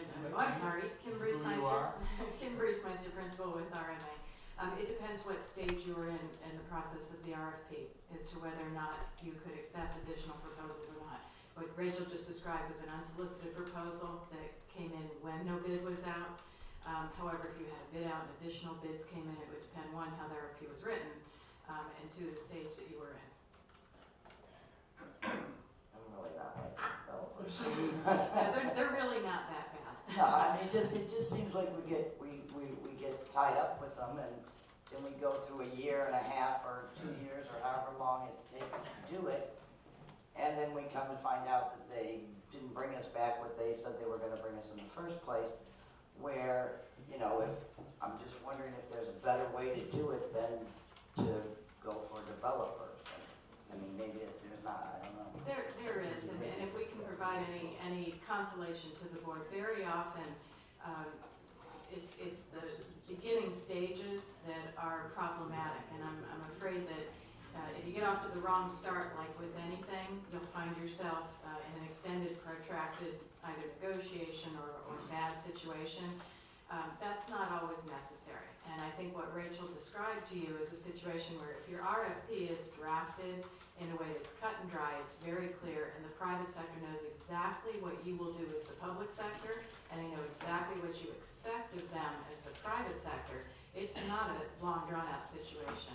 You also get different kinds of responses. I think one of the reasons you didn't have very many responses is no one from the private sector quite knew where you were going to go. And private folks are not going to spend a lot of time and money preparing a proposal and ending up in this gray area. Yeah, we had no roads, we had nothing. I mean, we had a piece of property and that's what we showed them. And it's very often, again, I don't know as though there's one redevelopment district we've gone into that we almost didn't have to go step back, to go too forward. So that's the stage you're in. This is a fairly, like I said, protracted experience you just went through. We don't anticipate, based on the schedule that she submitted to you, that would happen again. You might not get the responses still that you want the first time around. Again, Pompano is an example where they put a bid out. It was done correctly. The responses weren't there, but that was market driven. The response went back out again, and the second time, within 12 months, they got a development. A year later, development agreement was crafted, and it's a $40 million mixed-use project that's going in there. So I think we can set you on the right path, and it's based on the schedule that she's proposing tonight. Thank you. Mr. Rosano. First, I want to apologize. I'm battling kidney stones right now, so Really? yeah, it's killing me. I gotta say, our hands, it's very hard for us because we're out there, and even I think up to right now, we couldn't go to a Longhorn and say, you know what, we want you guys to come in, we'll give you a great lease with an RFP out. We can't even solicit, am I correct? Again, Kim Reesmeister, the way that you issued it, the last time the answer would have been no. You couldn't have gone out when you were in the middle of a solicitation process and brought in additional bids in a parallel process. That doesn't mean, again, that we couldn't leave the door more open for discussions and development options in another kind of a process. I think that's, it's a huge problem, I think, because, can you go back to one of those pictures? The overhead view? With the red outline?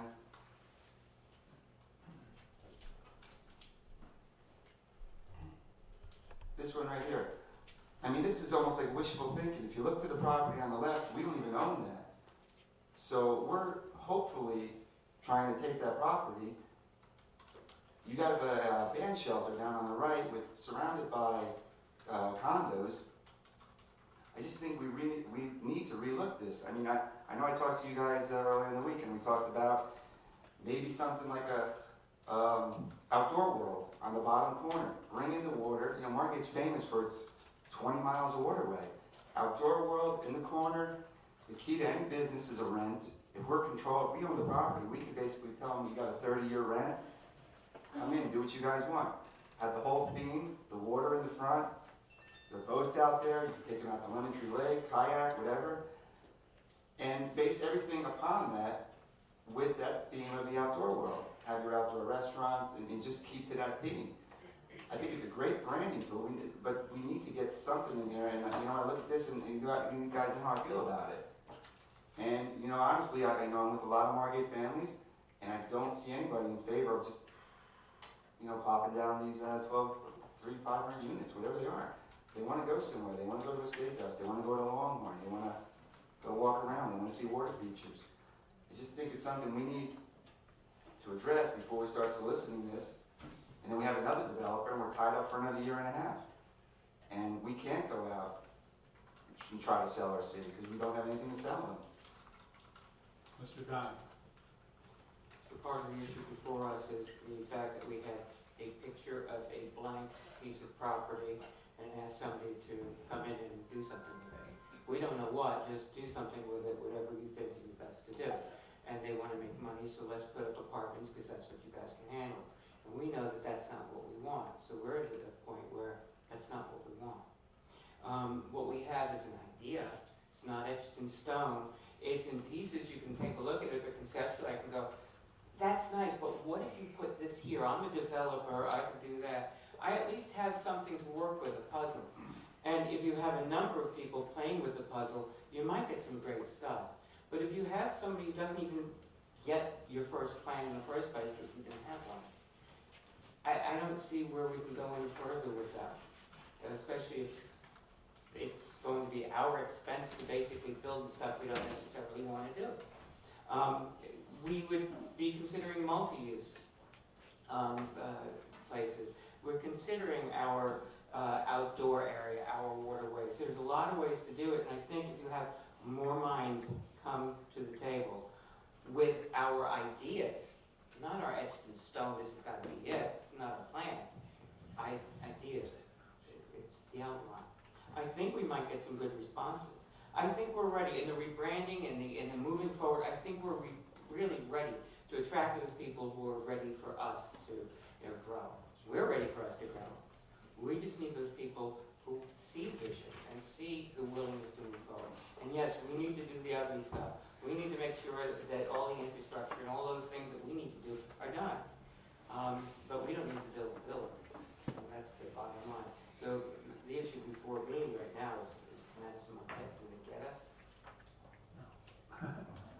A couple of things. Now, how many people up here are familiar with placemaking on the board? Okay? You know, that's like a buzzword to me. I mean, it's something that I know a year and a half ago we went to their conference and just really impressed by some of the ideas they have. They come out and talk to the people. I mean, they just make it a point to talk to people, see what could get a pulse for what's going on here. I know these developers aren't going to do that. You know, what's going to make money for me? I understand that. You're going to have rental apartments. There's no ifs, ands, or buts about it. Somewhere you have to have that because they're not going to plop down all this money if they're not going to get something in return. There's a website called Places. Public places. Yeah, Places, PPS. Oh, yes, places-for-public-places.org. Anyway, they have the definition of placemaking. I don't know if I read this to any of you folks. Placemaking is turning a neighborhood, town, or city from a place you can't wait to get through to a place you never want to leave. And that's what these folks do. And I'd like to see if we could engage their assistance. I don't know if they're in conflict with what you folks do, but they're super. I mean, they've done things not just in Florida or all over the world. Barcelona, I mean, that's like the show place there for them. All over, and they're based out of New York City, I believe. And I was really impressed. Now, I'm looking here too, the real estate thing that we got here. Outlet boom in the southeast. I mean, can we put an outlet mall here? I don't know. I don't know what we can do here. But what I'm saying is people want to put things where they can make money. And we want to put things where people are happy. You know, placemaking brings people together, and that's the whole thing. You want to bring people in your community together to enjoy what you have.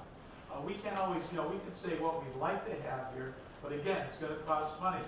We saw that here with Madison Marquette. They want us to stick some money into this. Obviously, we have to do that. But then again, we're talking too in the past about these public-private partnerships. It's like to them, it's more like a public partnership, and that's it. There's no private partnership there. So I don't know. We need to reach out to somebody that can help.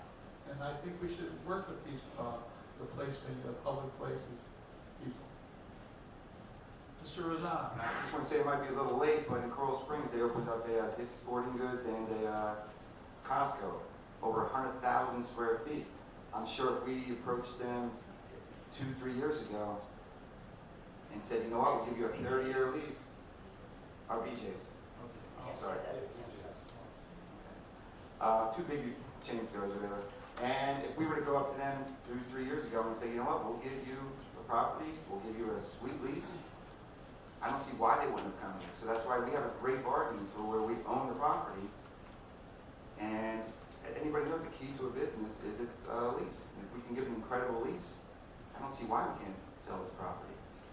But like I said, if we get locked into another RFP, we're going to have our hands tied. And there's nothing we can do about it. Ms. Pierman. Well, I think the idea is to write a different type of RFP than what we've been putting out there. us the ability, if I'm understanding you correctly, that we can kind of piecemeal certain things out there. Our biggest problem is, and we've said it repeatedly, is marketing. When you have a market study, they tell us you cannot have this because there is one in Coral Springs. You cannot have this because there's one in Coral Springs. So we have to get past that with the people and convince them that they want to be in Margate, that people in Margate don't want to drive to Coral Springs to go to a movie theater or to go to a steakhouse or things like that. But these companies do a marketing thing. They have a whole list on how many people you have to have in your area, how much they have to make, and what's the closest thing next to them and stuff like that. And if we don't follow those categories, they throw us in the garbage can. But if we can market it differently, and I know at one point we talked to a Greek restaurant down in Hollywood and said, we'd love you to come up to, to Margate. And he ended up going to Miami because we didn't have the roads. We had a piece of dirt, and that's what we were trying to sell. So, if you're looking for get rid of the stop negotiations with Madison Marquette, I would say yes. That would be my recommendation, and let's really make an RFP that gives us wiggle room as well as gives them, because I'm sending emails out. I don't know, I'm not supposed to do this, but I'm sending emails out constantly to restaurants and talking to people and saying, come into Margate. So I don't want our hands tied on what we can do. When we went to Las Vegas, there's a lot of companies, and when we were in Las Vegas, and tell you, that were northern companies that now want to move south. The Twisted Kilt was one of them. It was saying, we're going to start moving south. We tried to get them to come to Margate, and they went somewhere in Fort Lauderdale, I think. But, we need that flexibility too, so that if, we can find somebody that'll take a chance on us, let's go for it. Mr. Rosano. Yeah, I agree with what you're saying, Lee, like I said, the key that we have is a lease. If we can tell somebody, whatever you're paying at the next city, we'll welcome half of it. But I don't see why people would say no. I just don't get it. we can give them, we have the opportunity to give them all kinds of incentives. Because we own the property, we can give them bazillion kinds of incentives. But technically, before tonight we vote, we couldn't even have went out to a Longhorn and say, That's why we can do this for you guys. this RFP has to be written differently. It has to give us the ability to do that as well. And I think that's what you're suggesting with this new RFP. That's exactly what we're suggesting. We want to create something that's going to be flexible, but also have some very important key points, and sort of define what those terms are going to be upfront in terms of what we're trying to accomplish. Can you have in there the lease? We can include in there And items. to draw the businesses rather than to draw the developers that just want to drop a 1,200 unit condo there? It's going to go both ways. We're going to create sort of that menu of the terms and conditions that we think we will consider for specific types of things.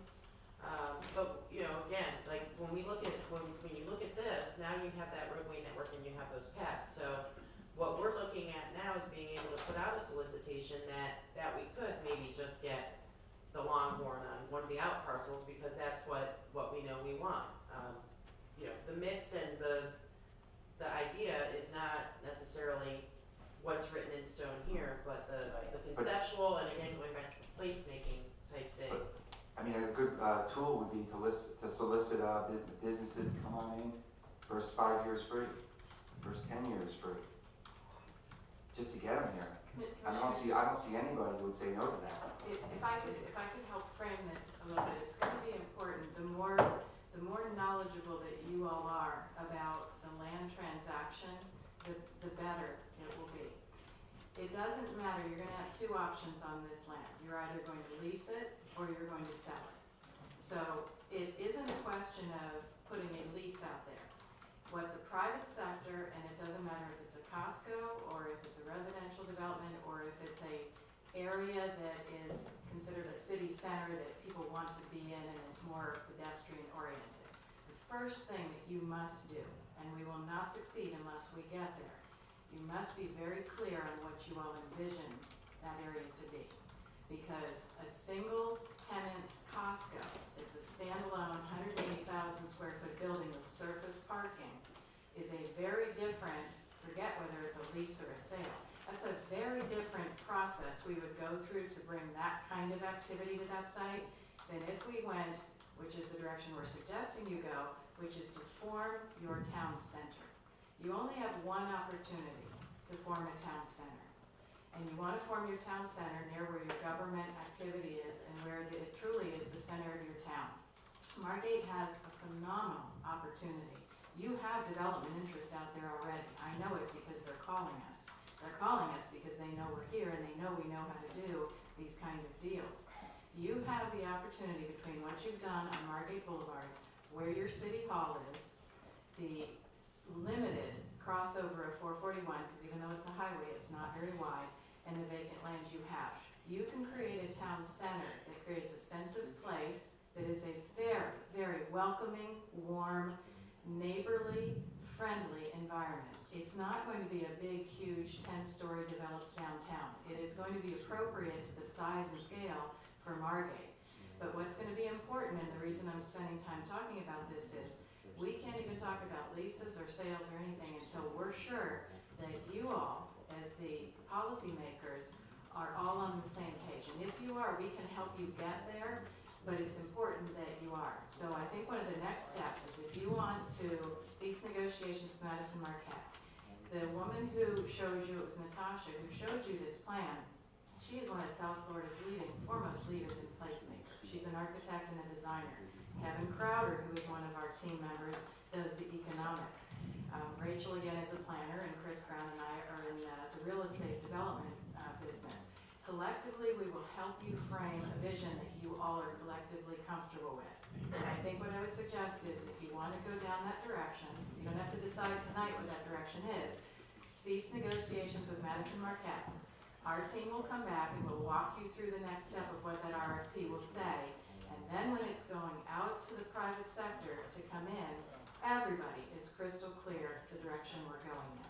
And I think you're going to have one or two more meetings to get there, but that's going to be very, very important. So it's not about signing a lease. It's not about putting a bid out there yet. And it's not about saying, come here, we're going to give you this land, we can cut a deal with you. We won't get there that way. Do we have to put an infrastructure in first? Yes, you are going to have to provide some form of infrastructure, and simply, normally you don't have to by there isn't anything saying that you have to do that to get there. In your condition in the city of Margate, you have two huge assets that the private sector is going to like. You have enough money in the bank to reduce their costs by investing in your public realm. If your roads and your street grid and your right-of-way and your sense of public areas aren't there, the private sector isn't going to pay for them for you. So yes, in this case, that's what Rachel was alluding to. We are going to tell the private sector, here's what we're going to do. We're going to frame this area for you. You have the money to do that. That's one of your second assets, is that you've got the ability to identify what you need. You have the funding to put that out there in a way that the private sector is going to recognize it. And they're going to be interested in coming here. And you're going to get a mix. You're going to have your shops, you're going to have some residential, and it's going to be you have a phenomenal opportunity here. You're saying infrastructure, I don't understand that. Water, Well, sewer? yeah, No, I understand that, but we don't know what we're building. In other words, water and sewer is not going to be seen to a 1,200 unit condo as it will be to restaurants and vice versa. You don't know where your retention areas are going to be based on your architecturals. But you So- will, by the time you enter into a I understand, but Frank just said, is this something we can start? Well, what you're going to You can't start with, start. you're going to end up defining, and the most important thing is you've got retention issues, and you've got to define some of your water and your underground issues. There's a lake right behind there. That's right. That's a great, you can't get no better. No, that's good, but you have water retention, and you have drainage issues, and you have some things that have to be defined on the east side of 441. Now, once those are defined. But they can't be determined prior to, Oh, sure, you How are you can gonna design- delineate, how are you gonna design- because we're going to set development parameters. We're going to limit the development parameters on that site, so we'll know the range of what you're going to go in. so then you're limiting your Well, your businesses or limiting your wants and needs. well, you all have already looked at a preliminary plan. In other words, I don't think you all are looking for 10, 11-story buildings. So when you start limiting it down to how tall do we want these buildings to be, what feels right, what will the market bear, how much absorption can be there. It's a market-driven analysis, as well as, only so much is going to fit on that site. So it's not that hard to begin to define what the underground infrastructure parameters are, what your above-ground streetscape costs are, and what your public environment, your parks, your areas.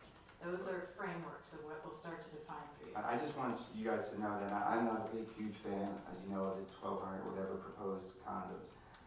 We have 55,000 people in Margate. We don't have a steakhouse. I heard Frank say before, you have to have the residents in order to build the businesses. I don't think in this case. We have 55,000 people. Almost everybody is, am I wrong, Jim? I think everybody kind of wants the same thing. And when you mention these multi-story condos or townhomes, I mean, I don't know, maybe you guys want, I don't know. But I mean, it's not something that I'm in favor of, or the people that I talk to. I never heard anybody say, wow, put 1,200 units there. I can't wait to go there. I can't wait to cross 441 to go down all the way to the band shelter, which they're gonna close at 6 because the residents are complaining. I just don't get it. There's going to be a series of discussions we're going to have before that RFP goes out, where we can talk in more detail of what I think the community will see and whether or not everyone buys into that vision. But it is important that, back to the other example you gave of a Bass Pro Shop or a single user, we can't send out very, very different kinds of messages. It has to be one message. But you can contact them. You did contact them, it's your request. And there's nothing's ruling out a steakhouse, Commissioner, really. It is. What?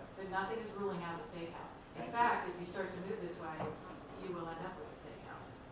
Oh, we just switched now, we don't want Longhorn, now we want Cody's Roadhouse Grill. Yes, a steakhouse, Because Longhorn ignores us, so we don't care now, we're going with Cody's Roadhouse Grill. No, that's not what I wanted to say, but I'll just leave that in there because I'm sending out emails. Yeah, this is a living, breathing thing. We can have it redrawn again. That's not the big issue. But I'm gonna make a motion that we cease negotiations with Madison Marquette, which is what the issue is at the moment. Second. Discussion? Public? Call the roll, please. Mr. Rosanna? Piecemeal. Yes. Mr. Donahue? Yes. Ms. Pearman? Yes. Ms. Simone? Yes. Mr. Tellerico? Aye. Now, Now what? what do you want to do next now? We're giving some direction, right? I mean, right now, it's just, No, that's. we'll be back. Yeah. We'll help. Let them breathe, let them breathe. We'll be I back. just want to nail you guys down a little bit. We'll be back at your next meeting, actually, discussing these things. You may have to have a special workshop, and you are going to want the community to get involved, and we're going to have to go through that process. So we'll come back to you with the next step. Thank you. Okay, what is next here? Tenant update. Tenant updates. Tenant updates. Nothing? We provide you with a copy of the rent roll in the backup. If you have any questions, I'd be happy to go. Any questions? Board? No? Okay. Executive Director's Report. We've also provided you with an update of our work plan in the backup. If you have any questions about any particular project, I'd be happy to answer those at this time. Public Workshop? Oh, yes. Yeah. We have 2 branding workshops scheduled next week. We really hope that we'll get some good attendance. We've actually scheduled one in the evening and one in the morning to try to accommodate different people's work schedules. So Monday, the 19th at 6 p.m. we'll be holding our first branding workshop here, which we hope people will attend and participate. It's going to be an open brainstorming session, which I think will be really fun. And then the second one will be very much the same, just at a different time, 8:30 a.m. here in the Commission chambers. And we're really looking forward to the input.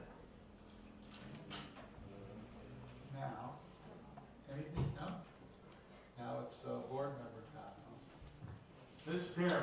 Yeah, a few things, a few things. Go ahead, go ahead. A few things. Commissioner Rizal.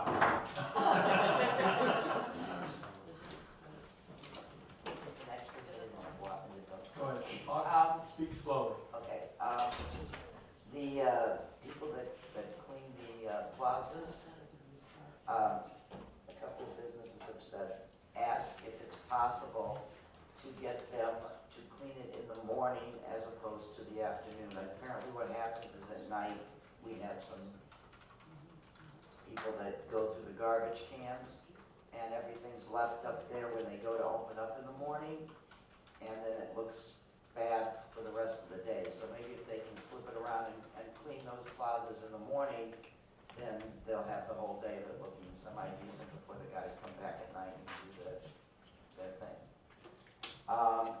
The other thing I have is, now we can talk about it, because we couldn't talk about it before because we were in negotiations, and the board's decision was to wait while we were talking with Madison Marquette.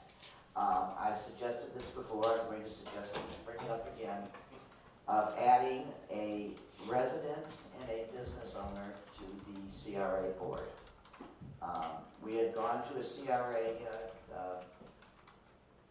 workshop where we had met boards that had commissioned as the CRA plus an added person and an added business, and it seemed to work fairly well for them. So I want to throw that back out there now that we're not having Madison Marquette. That was our reason for not doing it before, was we had a developer, and see what the board would like to, if they'd like to do this, and add a business owner and a resident to the board. Different perspectives. We'll put on next agenda for discussion. I heard that. Even without your mouth moving, I heard that. All right, I have another one I'm gonna throw out here. Why not? It's Wednesday night. You have nothing to do. I know, I don't have to work or anything. A couple months ago, I think we gave, the thrift addiction some sort of concession for redoing their floors or something like that, didn't we? Like 30,000 or we billed out or something, right? Yes, we did. We gave them, a couple of months rent. Okay. And it's my understanding that we have a tenant that wants to upgrade their business, but needs a fire suppression system. Huh? That was brought up, I guess they're researching that to see what the situation is. If I'm not mistaken. Yeah. Well, I don't know that. See, how would I don't know that. I got a call from the gentleman, and I pursued it and followed through on, and, and asked, and they said that they will check it out, before they give us an answer, and before we do something, before we decide on something, that's all. Okay, but my question is, that's a month from now. Well, yeah.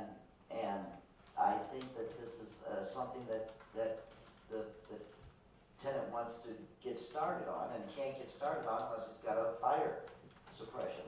This has been going on for a while. I mean, as far as the discussions with Mr. Nardi and Well, we everything could else. probably find out when they get their report done and call a special meeting. Okay, and what kind of report are we looking for? Exactly what it's gonna cost, what's involved, everything, before, go ahead. At this time, we've been working with the tenant to try to identify what kinds of improvements are going to be needed to that particular space in order for them to occupy it. The two adjacent spaces we actually have not occupied in the past and purposely have not leased them because of some of the extenuating costs that would be associated with upgrading them. We can't, until we have an idea of what those costs are, we won't be able to come back to the board and have that discussion. But we are working with the tenant to come up with what those costs might be, and the building department as well. Okay, well, I'm gonna make a suggestion that come up with a cost, and this is something that I don't believe has to come back to the board because it can go through the director can make these kind of decisions. That if you guys can come up with a cost, then it can be possibly done the same way that we do our air conditioning, where the CRA helps pay for the improvement and the tenant pays for extra in their rent, like we do with the air conditioning type thing. So I'd like you to take that into consideration when you guys are talking, and I don't think that has to come before the board. That's an administrative thing, I think. You know, I would have to look into the policy. You know, it also will depend on what that dollar amount would be. Yeah. So we would have to. Well, I know they don't come to us we don't know when they are getting new air conditioners, so it's something that they can do, I think, administratively. They've got the director's got up to $25,000 he can use and do something with, so. I just want to put that out there that's, you know, it is something I'd like you to look at, so we can maybe help the businesses that we have in town, and everything else. And then I think I'm done. Okay, Mr. Donahue. Out of respect for Mr. Rosano's kidneys, I'll keep it very brief. Just thank you very much. Oh, wait, can I have a couple more minutes? Mr. Rosato. How you guys doing? I just want to pick up on what Commissioner Pearman was saying, or Board Member Pearman, I forget. I spoke to the owner of O'Mara's too, and he was saying he wants to rent both sides on his north and his south. I don't see why we can't accommodate him, or maybe even agree to something tonight where to put the fire suppression system in, or am I speaking out of turn? It was already agreed to by Mr. It was already agreed to? Why we can't accommodate him With the rent. with the rent? We can't speak from the Hold on. Up here. Bill McDonald, 1049 North State Road 7. I'll give you a quick rundown. Well over a month ago, I sent a negotiation letter to the CRA. Weeks went by with no response. Okay. Currently, I'm actively looking right now to move to a new place. I have done my due diligence and have done everything that the city asked me to do, the board asked me to do. As far as what was in that letter, the proposal, Mr. Blau did come back and say, I propose $2,750. He came back and said $3,000. In that letter was, I would absorb every single construction cost to bring the floors up, put in any doorways, do everything, paint, wallpaper, whatever we were gonna do. Then it came to the fire suppression, okay? That was a big issue. Get some people, figure it out, how much it's gonna be. I've got all the estimates done. There's a point in time where you can only take a business to a certain point, okay? I'm a tenant, I've never been late on my rent. I'm sorry, but I expect answers. When I asked, and now we're over a month, and I still got nowhere. The only thing I've gotten is Jerry approving pending the building department and fire chief, which have already been out. I've done my part and I've gone and looked at the sprinkler thing, and it just keeps getting pushed off to 7%, which at this point I'm looking to move up. I don't know whether I want to give my notice or move forward and stay here. Well, I think the last thing we want to do is lose the tenant. I don't see why we can't allow, say, maybe a $25,000 estimate to fix the fire suppression system or install it. If he does leave, now we have a place that is up to code and we can still rent it. You know, I don't want to see him being hindered in another month. If I may, you know, we have been trying to work with Mr. McDonald, Mr. Nardi and I. I was not aware that you received those quotes, and I didn't receive any copies of them. As of yesterday, I was under the impression and was told that the quotes were coming. But again, these conversations, and again, need to probably happen at a staff level at some point, prior to coming to the board, because I am not privy to what the quotes are, to be able to give you any kind of guidance or recommendation on what's reasonable and not reasonable. That's all understandable, Rachel. Eh, I'm not trying to sound negative, but the board meets once a month. By the time we get done, it's now going to be August. I sent some to you April 15th. Jim Nardi and myself communicated on a daily basis. I came to your office how many times and asked you? Rachel, how many times was I in that office? Sorry, I forgot, sorry, haven't got it back, sorry, it's up to Jim, it's up to Jerry. A month went by. Where am I supposed to go?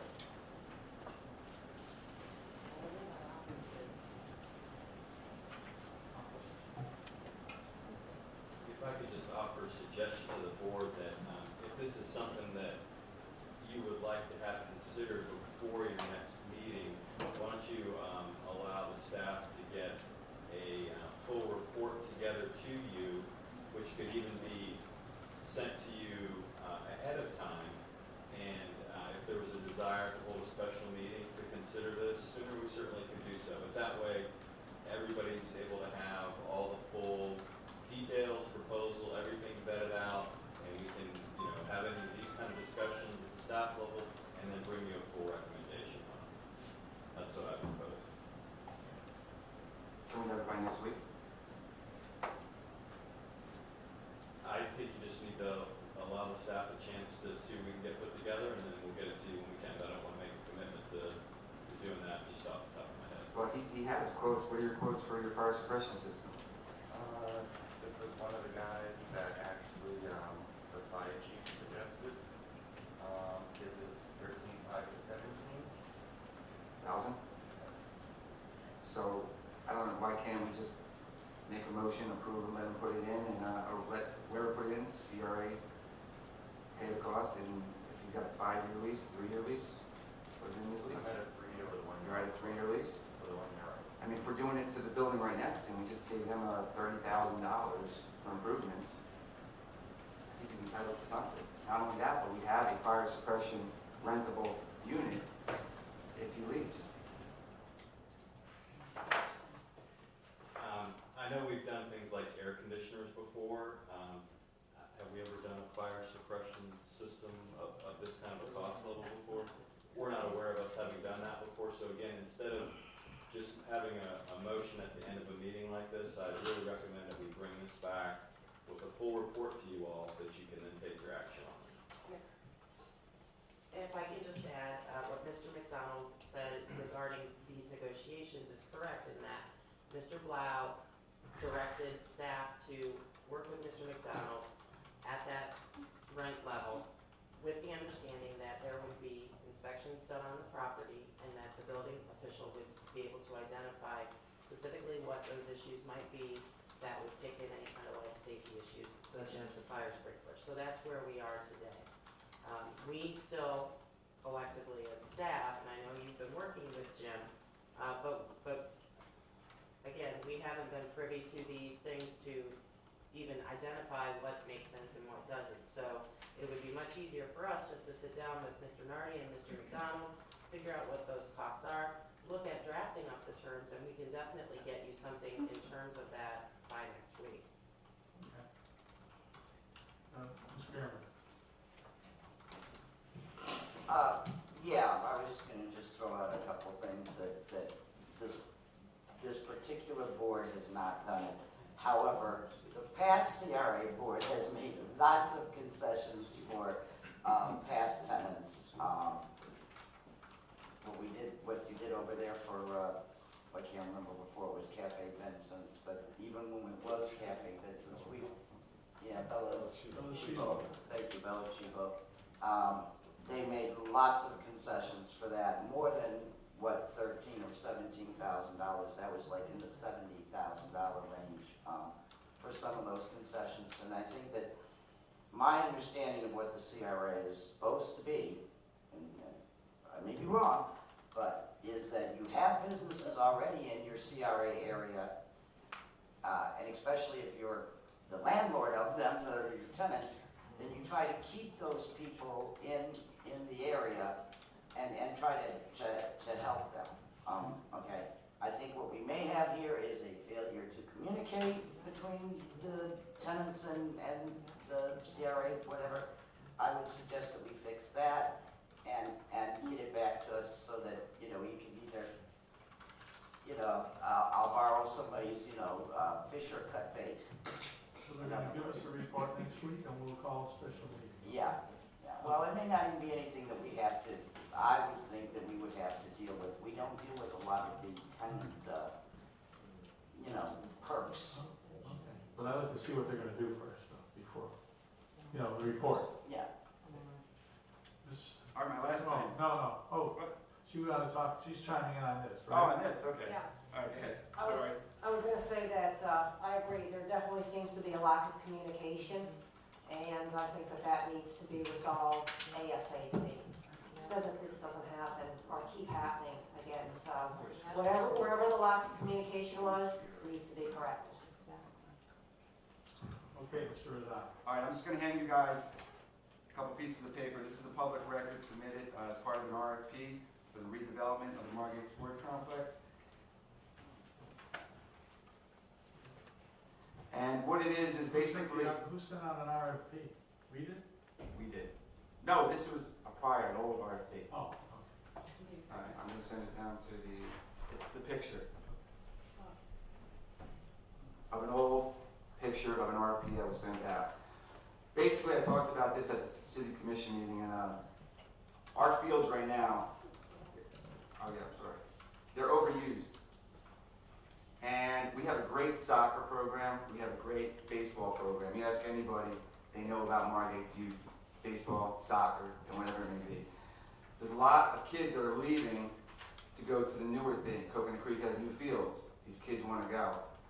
We need to keep them here, and we need to try to create something. So if you look at this paperwork, it basically has the field laid out in the Margate Sports Complex, making it a real sports complex. Right now, it's just 3 fields. What this will also do, after I talk to the baseball people, we're make each field designated for each league, the existing fields. This way they can hold their tournaments. Each field is designated to a different length and fencing and what have you. What this proposed field would do, it's in the CRA district. It can be ready to go.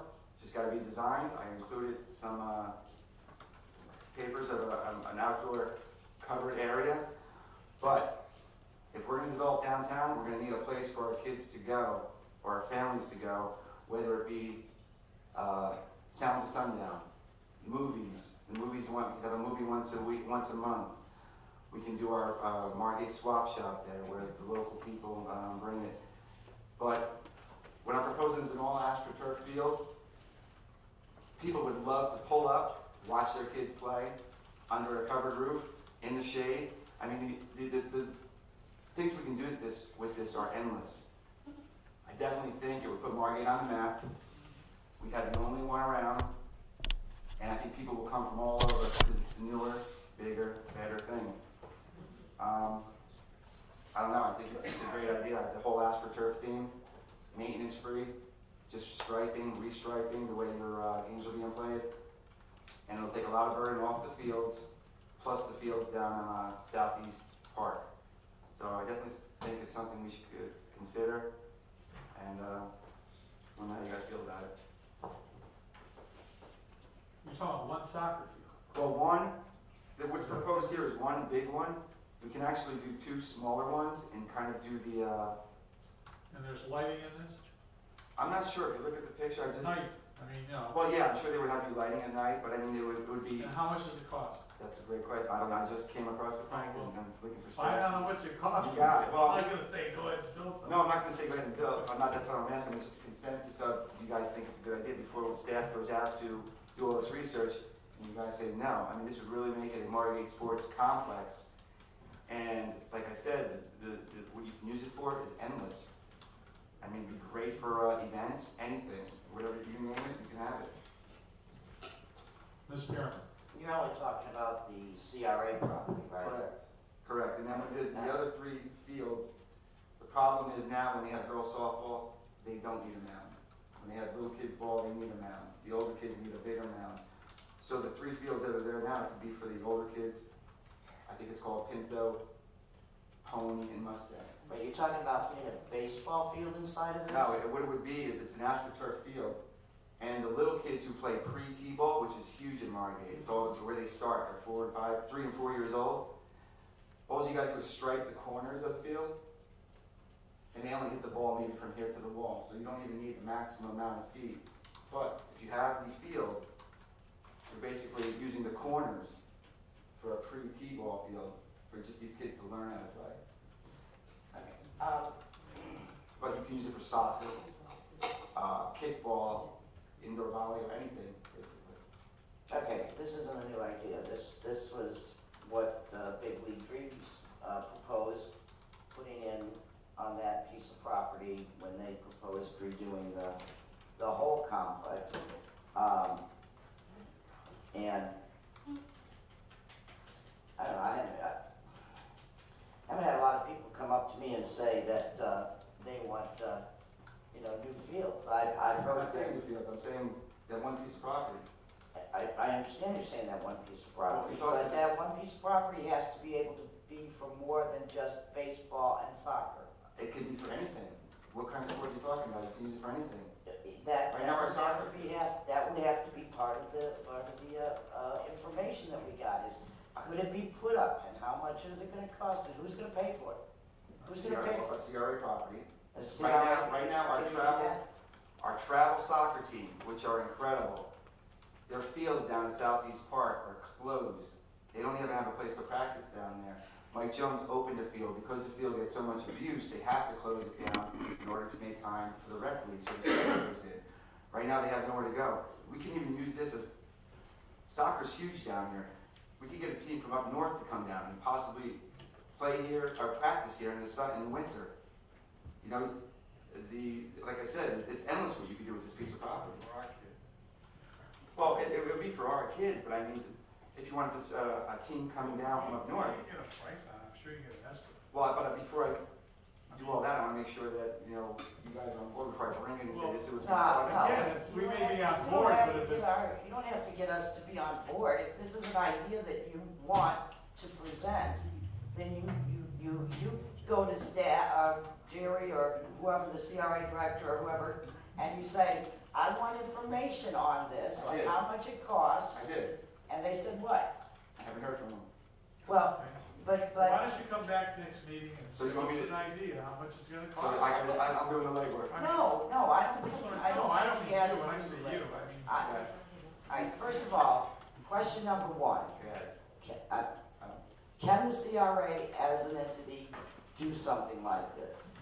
We can, Okay. we can tie it back to the CRA plan. And yes, I did have the conversation with Commissioner Rosano. As I understand it, the Parks and Recreation Department is actually getting ready to look at a Parks Master Plan. And this idea was brought to them as part of that overall plan. But again, we would have to evaluate it against our CRA plan to make sure that it's, within statute and an appropriate expense of the tax increment dollars. Yeah, Mike, we've had multiple conversations about the Parks and Recs giving us a five-year plan. That was a year ago. We We've never received We it. just had a strategic planning, meeting about where Parks and Rec's five-year plan was mentioned numerous times. So I kind of would like to see what their idea is to do, but I also would like to have factual information on,